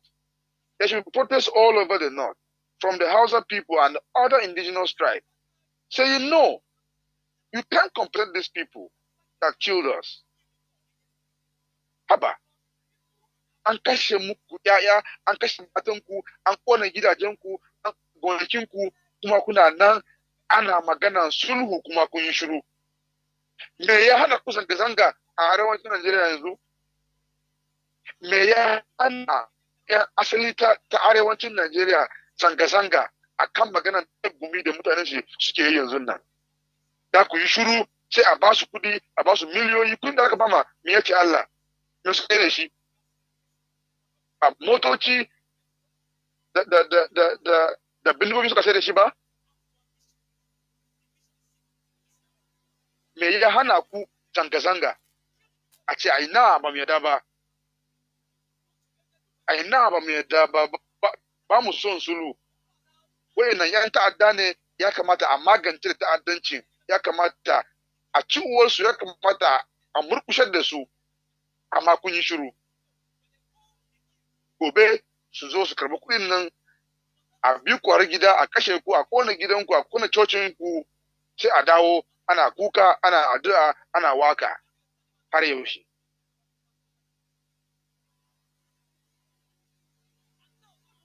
Thank you very much, Biafrans, for giving me the opportunity to speak to you this evening.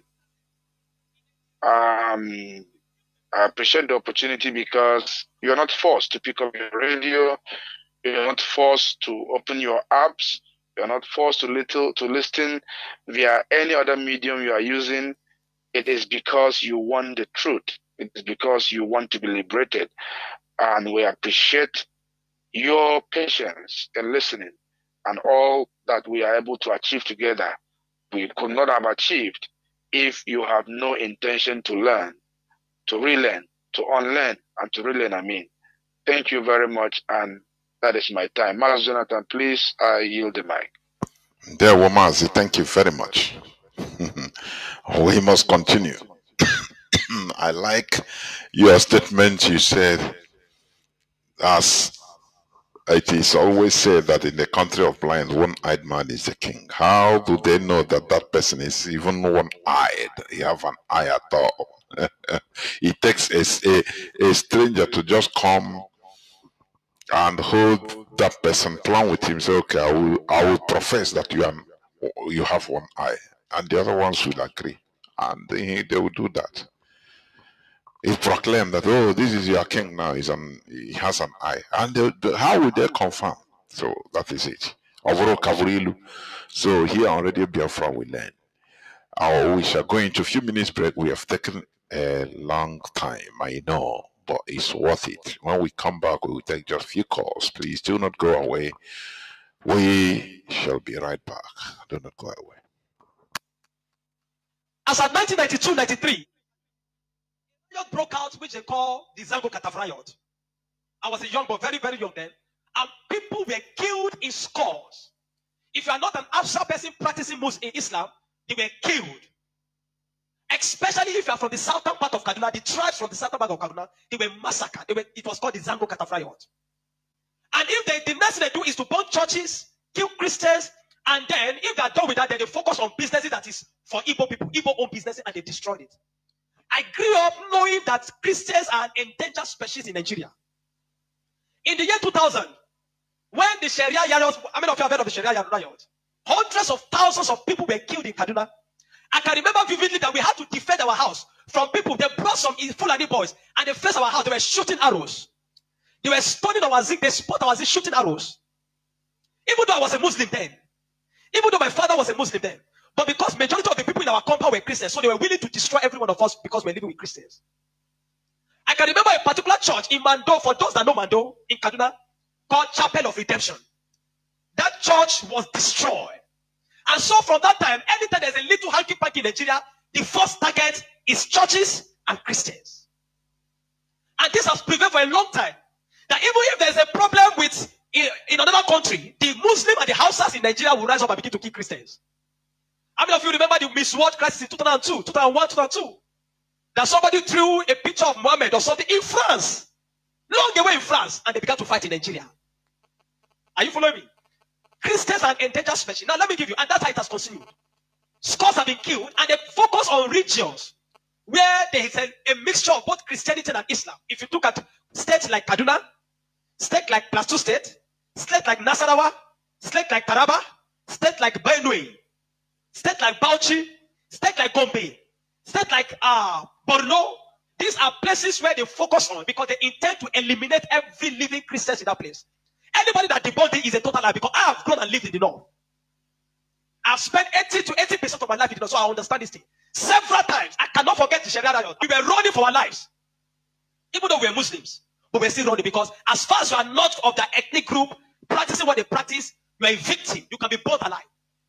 Many of us saw human beings that were burnt alive, like roasted like yam. And it has been going on for a long time. The genocide against the Christian faith. Are you with me? Many years ago, in Kanu State, a man was beheaded. And anything they talk about, he said blasphemy. And guess who was the person that led it? The man called Sanusi, Lamido Sanusi, was the one that led him up. And they beheaded him, they killed the Igbo man. They killed him and they put his head on the stake and they were using it to parade the city. You will understand of a woman also that is an evangelist. Evangelist Eunice that was preaching about 2016 or 18 in Abuja. And they killed her. We cannot talk about a young girl called Deborah Samuel that was killed. I schooled in Jos, and for years, the people of Plateau have been massacred. Riot breaking out every single time. The world that the moment anything happens, the next people that are victims are Christians. And it is unfortunate that all these years the government have not been able to do anything about it. But the agenda is deep. Are you with me this morning? Why am I saying? Because I don't want us to be an ignorant people. If we are ignorant people, they will control the narrative. And this days, let me tell you this truth. God will not come and fight for you. Remove that thing from your mind. If Christians don't rise up, pray from now till tomorrow. God is not coming to fight for you. Are you with me? Now, in the year 2009, Boko Haram started. Boko Haram started because of a section. It was a political movement. They created Boko Haram as a political talks to bring confusion into the government of Goodluck Jonathan, and to be able to destroy any opposition, starting from Borno State, under the watch of a man called Kashim Shettima, which is now the vice president of Nigeria. Kashim Shettima and the other man, Ali Mohammed Sharif. These were the people that started the business of Boko Haram as a political talks to be able to oppose their opponents. But after a time, the ideology grew and they began to destroy. Now, it became a problem and they began to use it to destroy, bombing here and there. In 2009, 2010. As of 2010, a man led a meeting in Jos. Are you with me? He led a meeting that they were going to annihilate Christians within the locality of Plateau, Borno, Plateau, Bauchi, Kaduna, and Nasarawa. And he said they are going to perform jihad. They will bring jihad and they will go to Kida. If the Islamic leaders are not willing to lead them, he is ready to lead the movement. I have the minute of that meeting in my phone presently. Guess who is that person? Issa Pantami, that was the former Minister of Communication under Buhari's regime. And several times, these are people that are terrorist sympathizers. And that is why the Nigerian army have not been able to win the war against the terrorism. Because people have, the terrorists have infiltrated the Nigerian ranks, the army ranks, so they cannot win the war. That said, Osama bin Laden was a better Muslim than he is. He was sad when Osama bin Laden was killed. And he has said it several times that Boko Haram should not be killed. He said they are their Muslim brothers. How do you win a war against terrorism when there are people high in government that are sympathizers to terrorism? How do you win that war? Now, there are 4 categories of insecurity or people that are causing insecurity. Number 1, you have Boko Haram. Number 2, you have bandits. Number 3, you have Fulani herdsmen. Now I'm going to show you how they are connected. Many people don't know. The Boko Haram and the Fulani herdsmen have one mission. The mission is simple: Islamize Nigeria. Come to a territory that are Christian dominated, kill everybody there, occupy their land. Go to Benue, look for a community, kill them there, occupy their land. That's always me. Boko Haram and the Fulani herdsmen. Have you noticed that Fulani herdsmen they don't kidnap, they kill? There's hardly a place you hear that Fulani herdsmen capture that they say these are Fulani herdsmen. No, when they go, they kill. How do they kill? They kill with guns. You must now ask yourself, how does a Fulani man get AK-47? Do you know the cost of one AK-47? One AK-47 is over $1,000 something. Where will a Fulani man be able to obtain to be able to get one AK-47? Are you with me? And now, so you will know that there are people that are sponsoring this movement. Then the Boko Haram and the Fulani, they go about Christian-dominated areas. You will understand that when this terrorism started in Nigeria, that only people that were killed were Christian churches. You will not hear that they killed anyone. It is Christians and churches.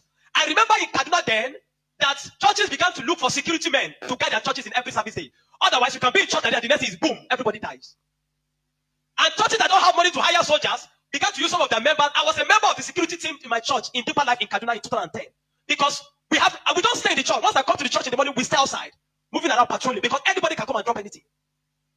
So when Boko Haram started, the majority of Muslims, the Hausa, Northern Muslims, they were happy.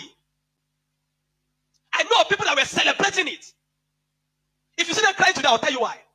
At the initial beginning of this thing, they were happy celebrating the killings of Christians. They said they are purging Nigeria of RNA. It was majority of Christians and Christian-dominated areas. But when it comes to 2014, the man Buhari and APC that wanted to overthrow the government of Jonathan, by all means, decided to employ mercenaries from Niger, from Chad, from all those Fulani, from other African nations where they're Fulani, and they brought them into Nigeria. What was the goal? The goal was that if Jonathan does not concede defeat in the election, they were going to rain hell on Nigeria. So they brought in these mercenaries and they equipped them with rifle, the Erufais, the Buharis. Are you with me? The Erufais, the Buharis. Every one of these people called APC, they brought in mercenaries and armed them in the bushes and told them to wait.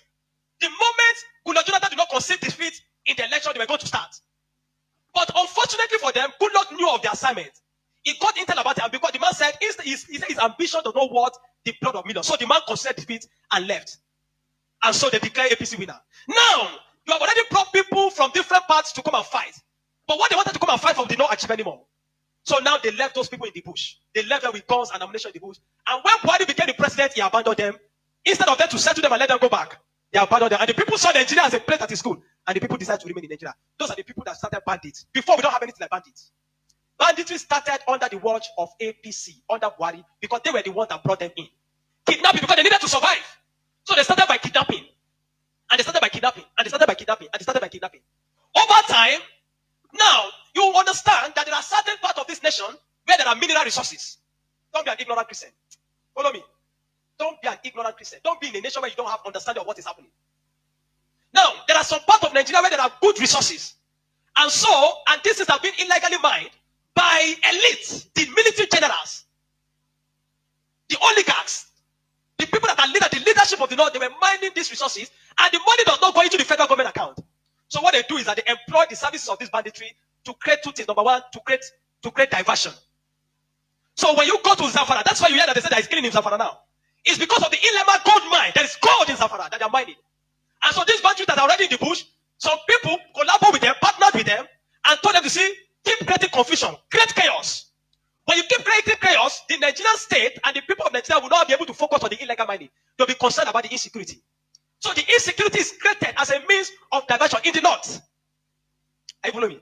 It is created as a means of diverting the attention of the military and the Nigerian populace from being able to focus on the illegal mining of resources.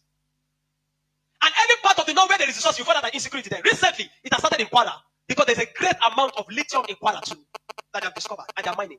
So they partner with the Chinese because the people that do this illegal mining are the Chinese. Welcome back. This is Radio Biafra House of Service coming to you through Radio Biafra London.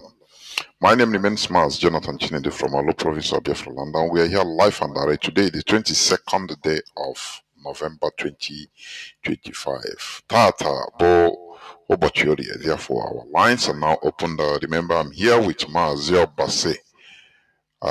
We are here in order to make our usual submissions, to enlighten our people, to make sure that we understand the reality that is facing us. Our lines are now opened and our WhatsApp and Signal line remains +61 405 142 547. I repeat, +61 405 142 547. I repeat once more, +61 405 142 547. I have callers already. Caller on Signal, please. Signal, Mazi. Can you hear me, Mazi Akas? Welcome to the program. Yes, Mazi Jonathan. I can hear you. There we I can hear you loud and clear. I hope I'm coming out, brother. You are. Okay, thank you so much.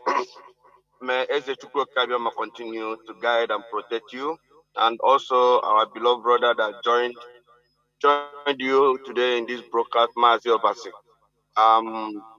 Many of us started from right beginning when you started this program, and we have learned a lot this evening.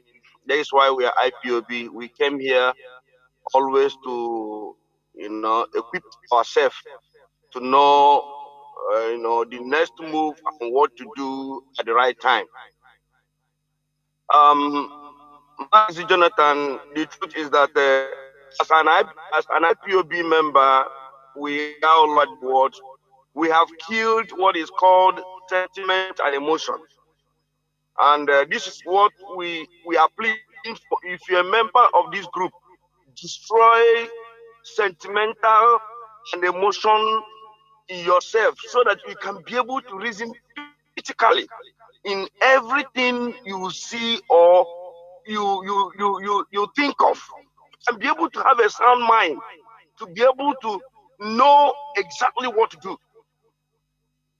But before I proceed, fellow Biafran lovers of freedom, my name is Mazi. I'm calling from Austria, and I'm serving the indigenous people of Biafra as IPOB Austria National PRO. Fellow Biafrans, we want to say it the way it is. And I'm saying it here that at the end of the day, at the end of all the whole shenanigans, Kanu and his so-called brothers finally have jailed their brother. When we were telling them, allow IPOB, allow TOS to take up this issue, and they have been handling this thing through the GO4 and San Michael Ozome. Leave this thing. We have done what we want in 2022. They begin to blackmail, begin to lie from life to front and back, this and that and this. At the end of the day, after they have recruited their mad God that have carry beers up and down, where have they landed Mazi Nnamdi Kanu, our leader? Great man that led this movement. Biafrans, there is no sentiment. We said it. Mazi Chinasa Nguru came here one time and was shouting, they're telling Biafrans, he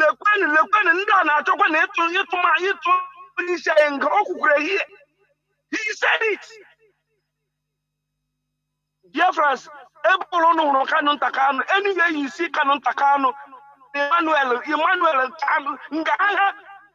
colluded to make sure they put our leader. We should ask them, have you finished?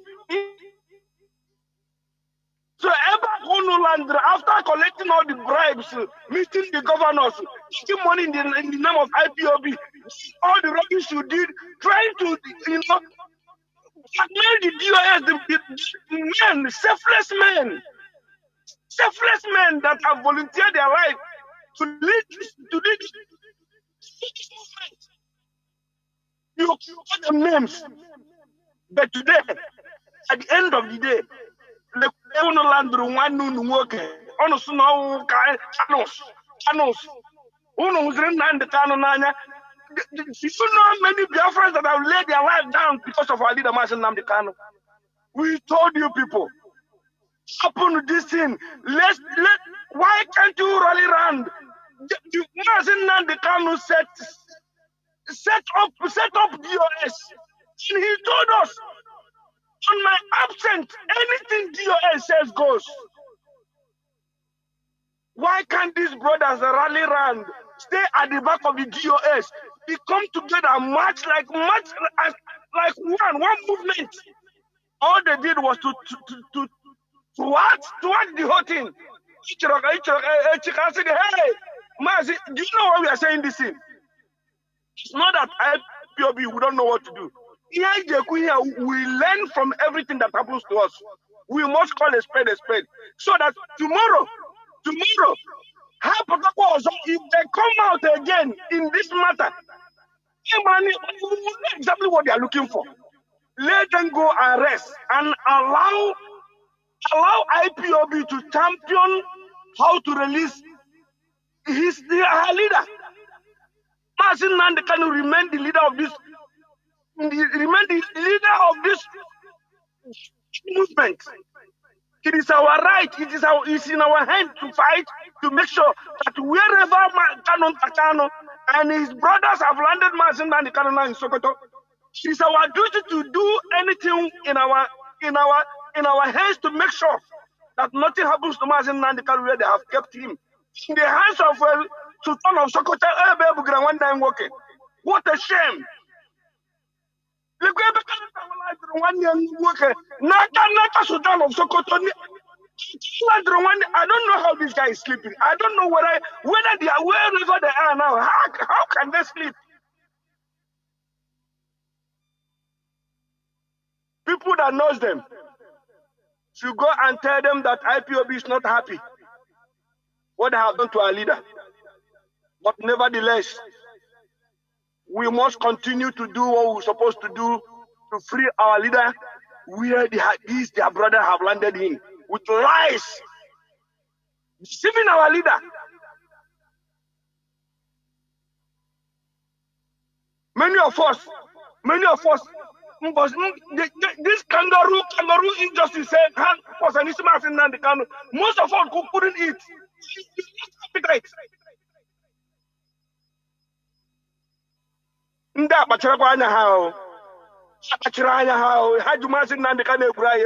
are joking with the life of this man. The move we have on him. They are joking with us. Seize our money, seize everything. IPOB, this year you can Ringo. And then 500. Where I get your town now put online in 80 where are they now? Shame on all of them. Mazi, I have to say it the way it is. I don't want to bet anything. We are all pained. Do what this family have done to our leader, Mazi Nnamdi Kanu.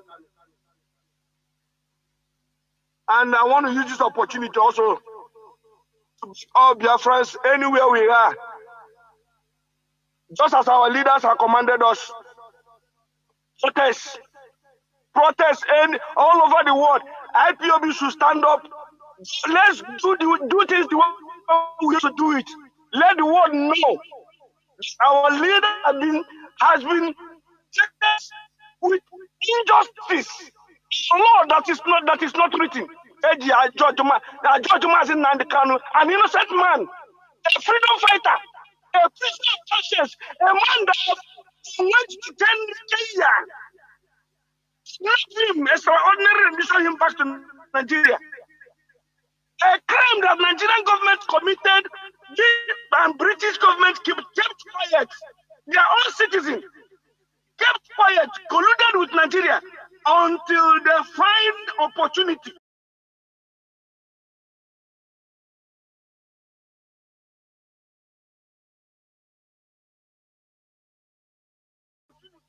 Of this unity to convince our leader. But as a Chukwu, and what's the main thing to say? Bless you, man.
You see where the thing is going. Like the caliphate is now blaming Igbo people and saying that if it should be any that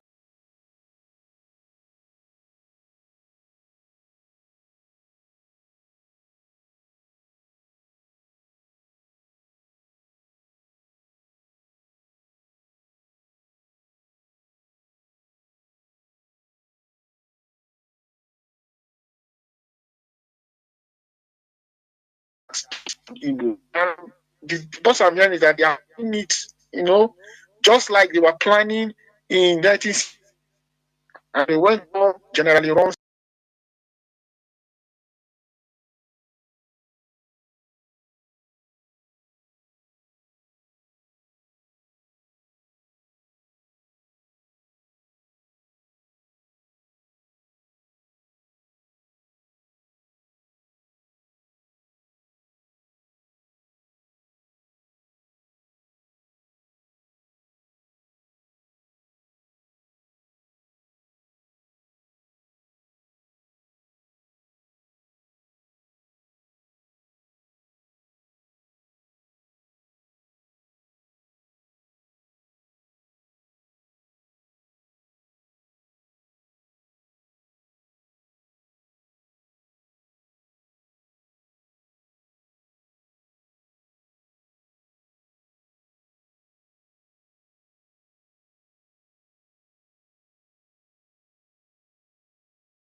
The other way. In fact, some people even gave their people, like some people in the north.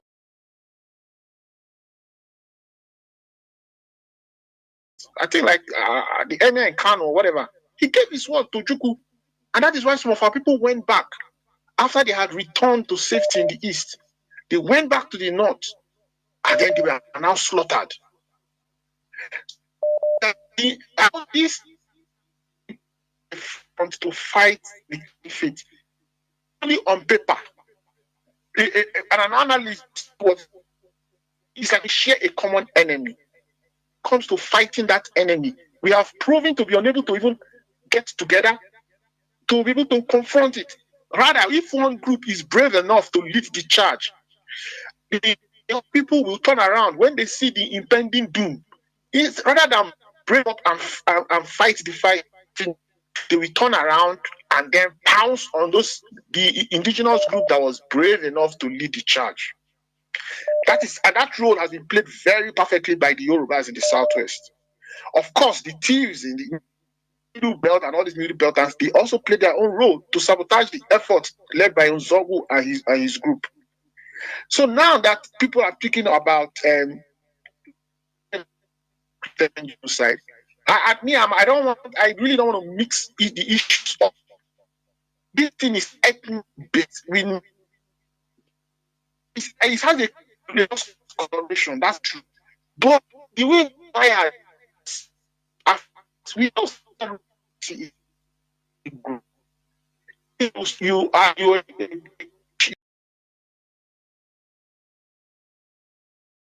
you share the same Mazi, your line has as a been. religion. Mazi, can you hear me? Render us as very docile, meek,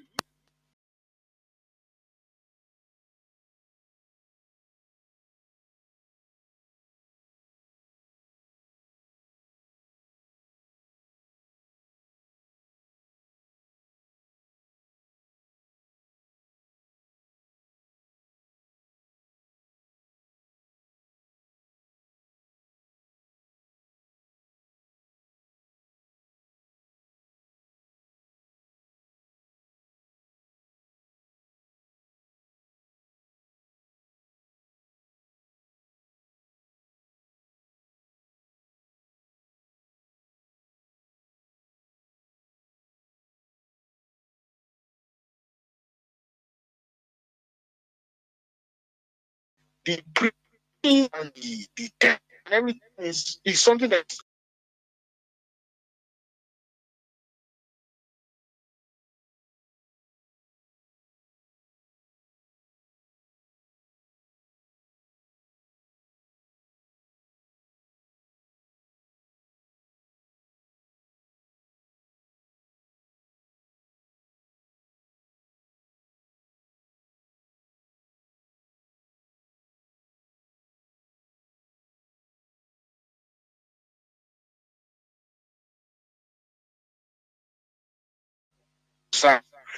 should be peaceful coalition. The Fulani northerners in the United. They don't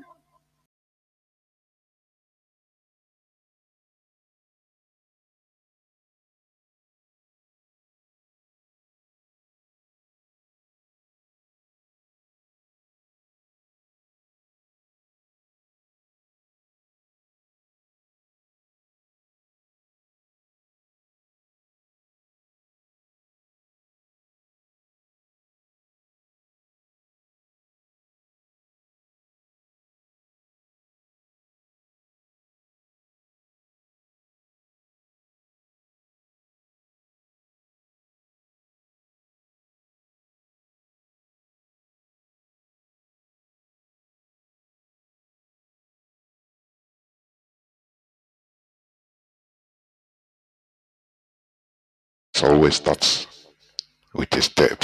That is it. So, in all, I have to tell us that it's not 100% everywhere we want things to be done that could be gotten. There are sometimes you can make just very little percentage of sacrifice, but we will get there. That is what I want us to understand. We must get there. It doesn't matter what. That is it. So, caller on. Let me see. Do I have a caller on signal? Okay. Caller on WhatsApp, you are connecting or reconnecting. Caller on WhatsApp, can you hear me? You'll be the last caller. Caller on WhatsApp, are you there? There, please go on. There, go on. Thank you so much. I am so happy for what has happened and what is still.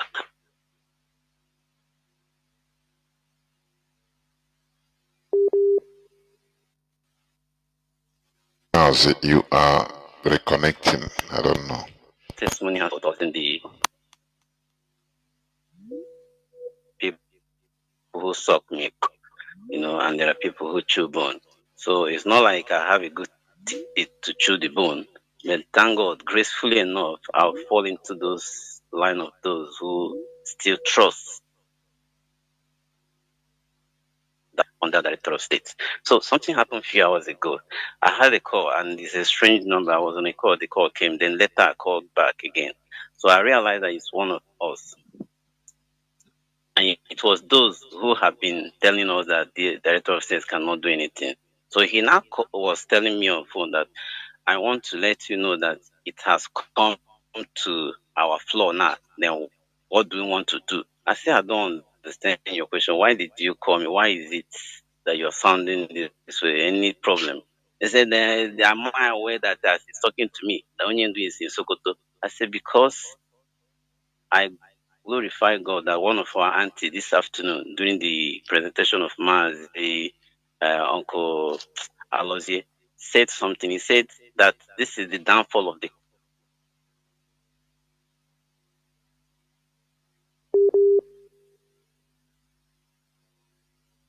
Sokoto. We don't know. We follow up more than you. Maybe you just heard it. That is why you're calling me. But let me tell you something.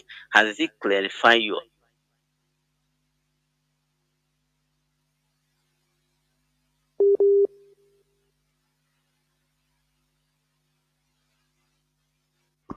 No, see. So he was just wrapped out with, I don't know how to put it. So he just wrapped up with quietness and attention. So What I'm saying is that a lot of them who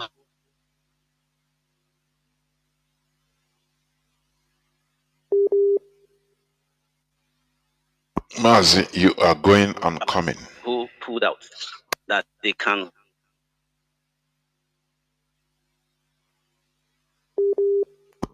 No. Mazi, I know you want to call, but the connection is not strong enough. I don't know. So, this is where we are going to stop on today's program. We've stayed a long time, 3 hours plus. And Mazi Obasi, please, if you can hear me, use just a few minutes to round up and make your the patent shot, please. Can you hear me, Mazi? Yes, I can hear you, Mazi, Jonathan. There, please.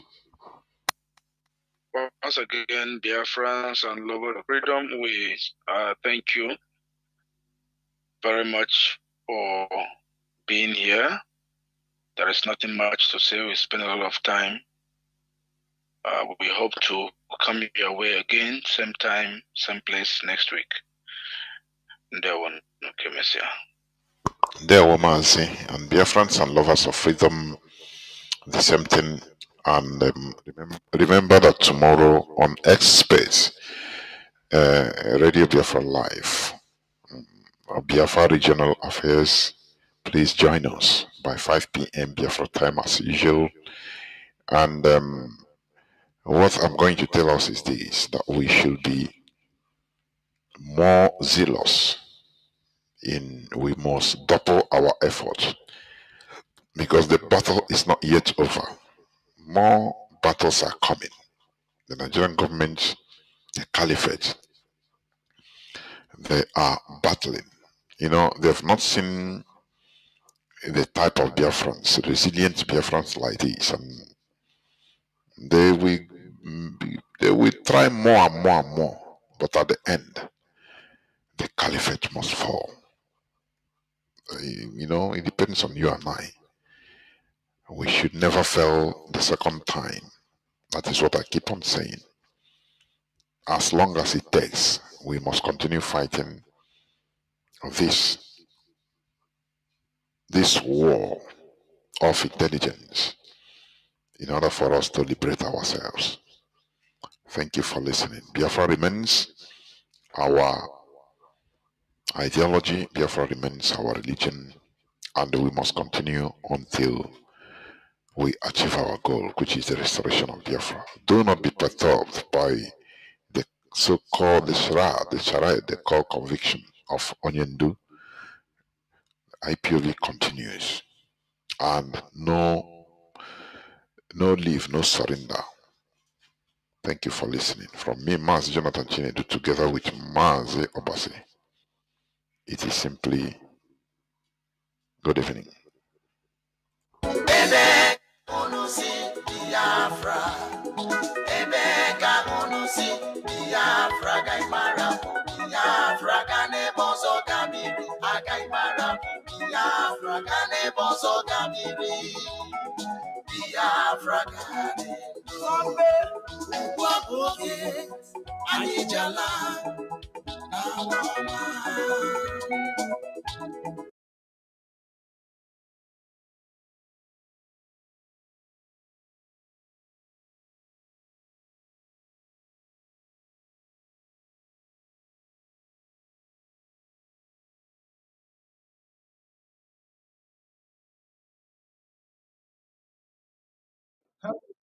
Good evening.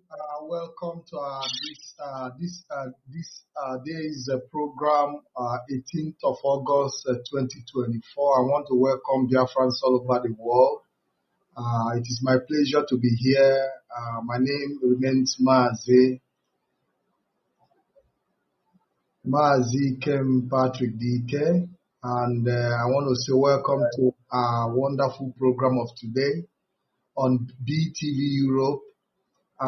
We are live as we speak right now. We are live on BTV Facebook page, BTV app and other platforms where we are transmitting live to you. Unfortunately, we are coming a bit late, but notwithstanding, we are here, and we want to really apologize for the late in transmission, but I want to say thank you for being part of this program. As you join us, please share this program, tag your friends, invite everybody that will be interested in today's program, because we'll be hosting a very interesting individual, someone who you all know, are familiar with, quite educative, and I know that he's going to also do justice to our wonderful program. And with me is Nwada Jovista Chichi, who will be joining also in the next few seconds as we take this program. I want to say thank you very much. It is 9:06 p.m. In Padova, Italy, and it is my pleasure to have you. And I know it's 8:00 p.m. in Biafra land as well. And we are here converging today, Sunday evening, to deal with issues that has to do with Biafra struggle and agitation, and also continue to educate our people for them to be able to form their character as we march towards our liberation, which is Biafra restoration through referendum. We have to continue to reiterate our position that our demand had always been Biafra through a democratic process, which is a referendum. And I want to welcome Nwada Jovista Chichi to join me on the platform. Nwada, you're welcome to the program. Good evening from here, Mazi, Ikem Patrick. It's nice having you once again today in the studio. Mazi Ikem Patrick, how are you doing today? Thank you very much, Nwada. It's my pleasure to be here with you. On the background is our guest for today, and very soon he will be introducing himself to Biafrans all over the world. And I hope that we'll just proceed with the questions as they come. Thank you very much.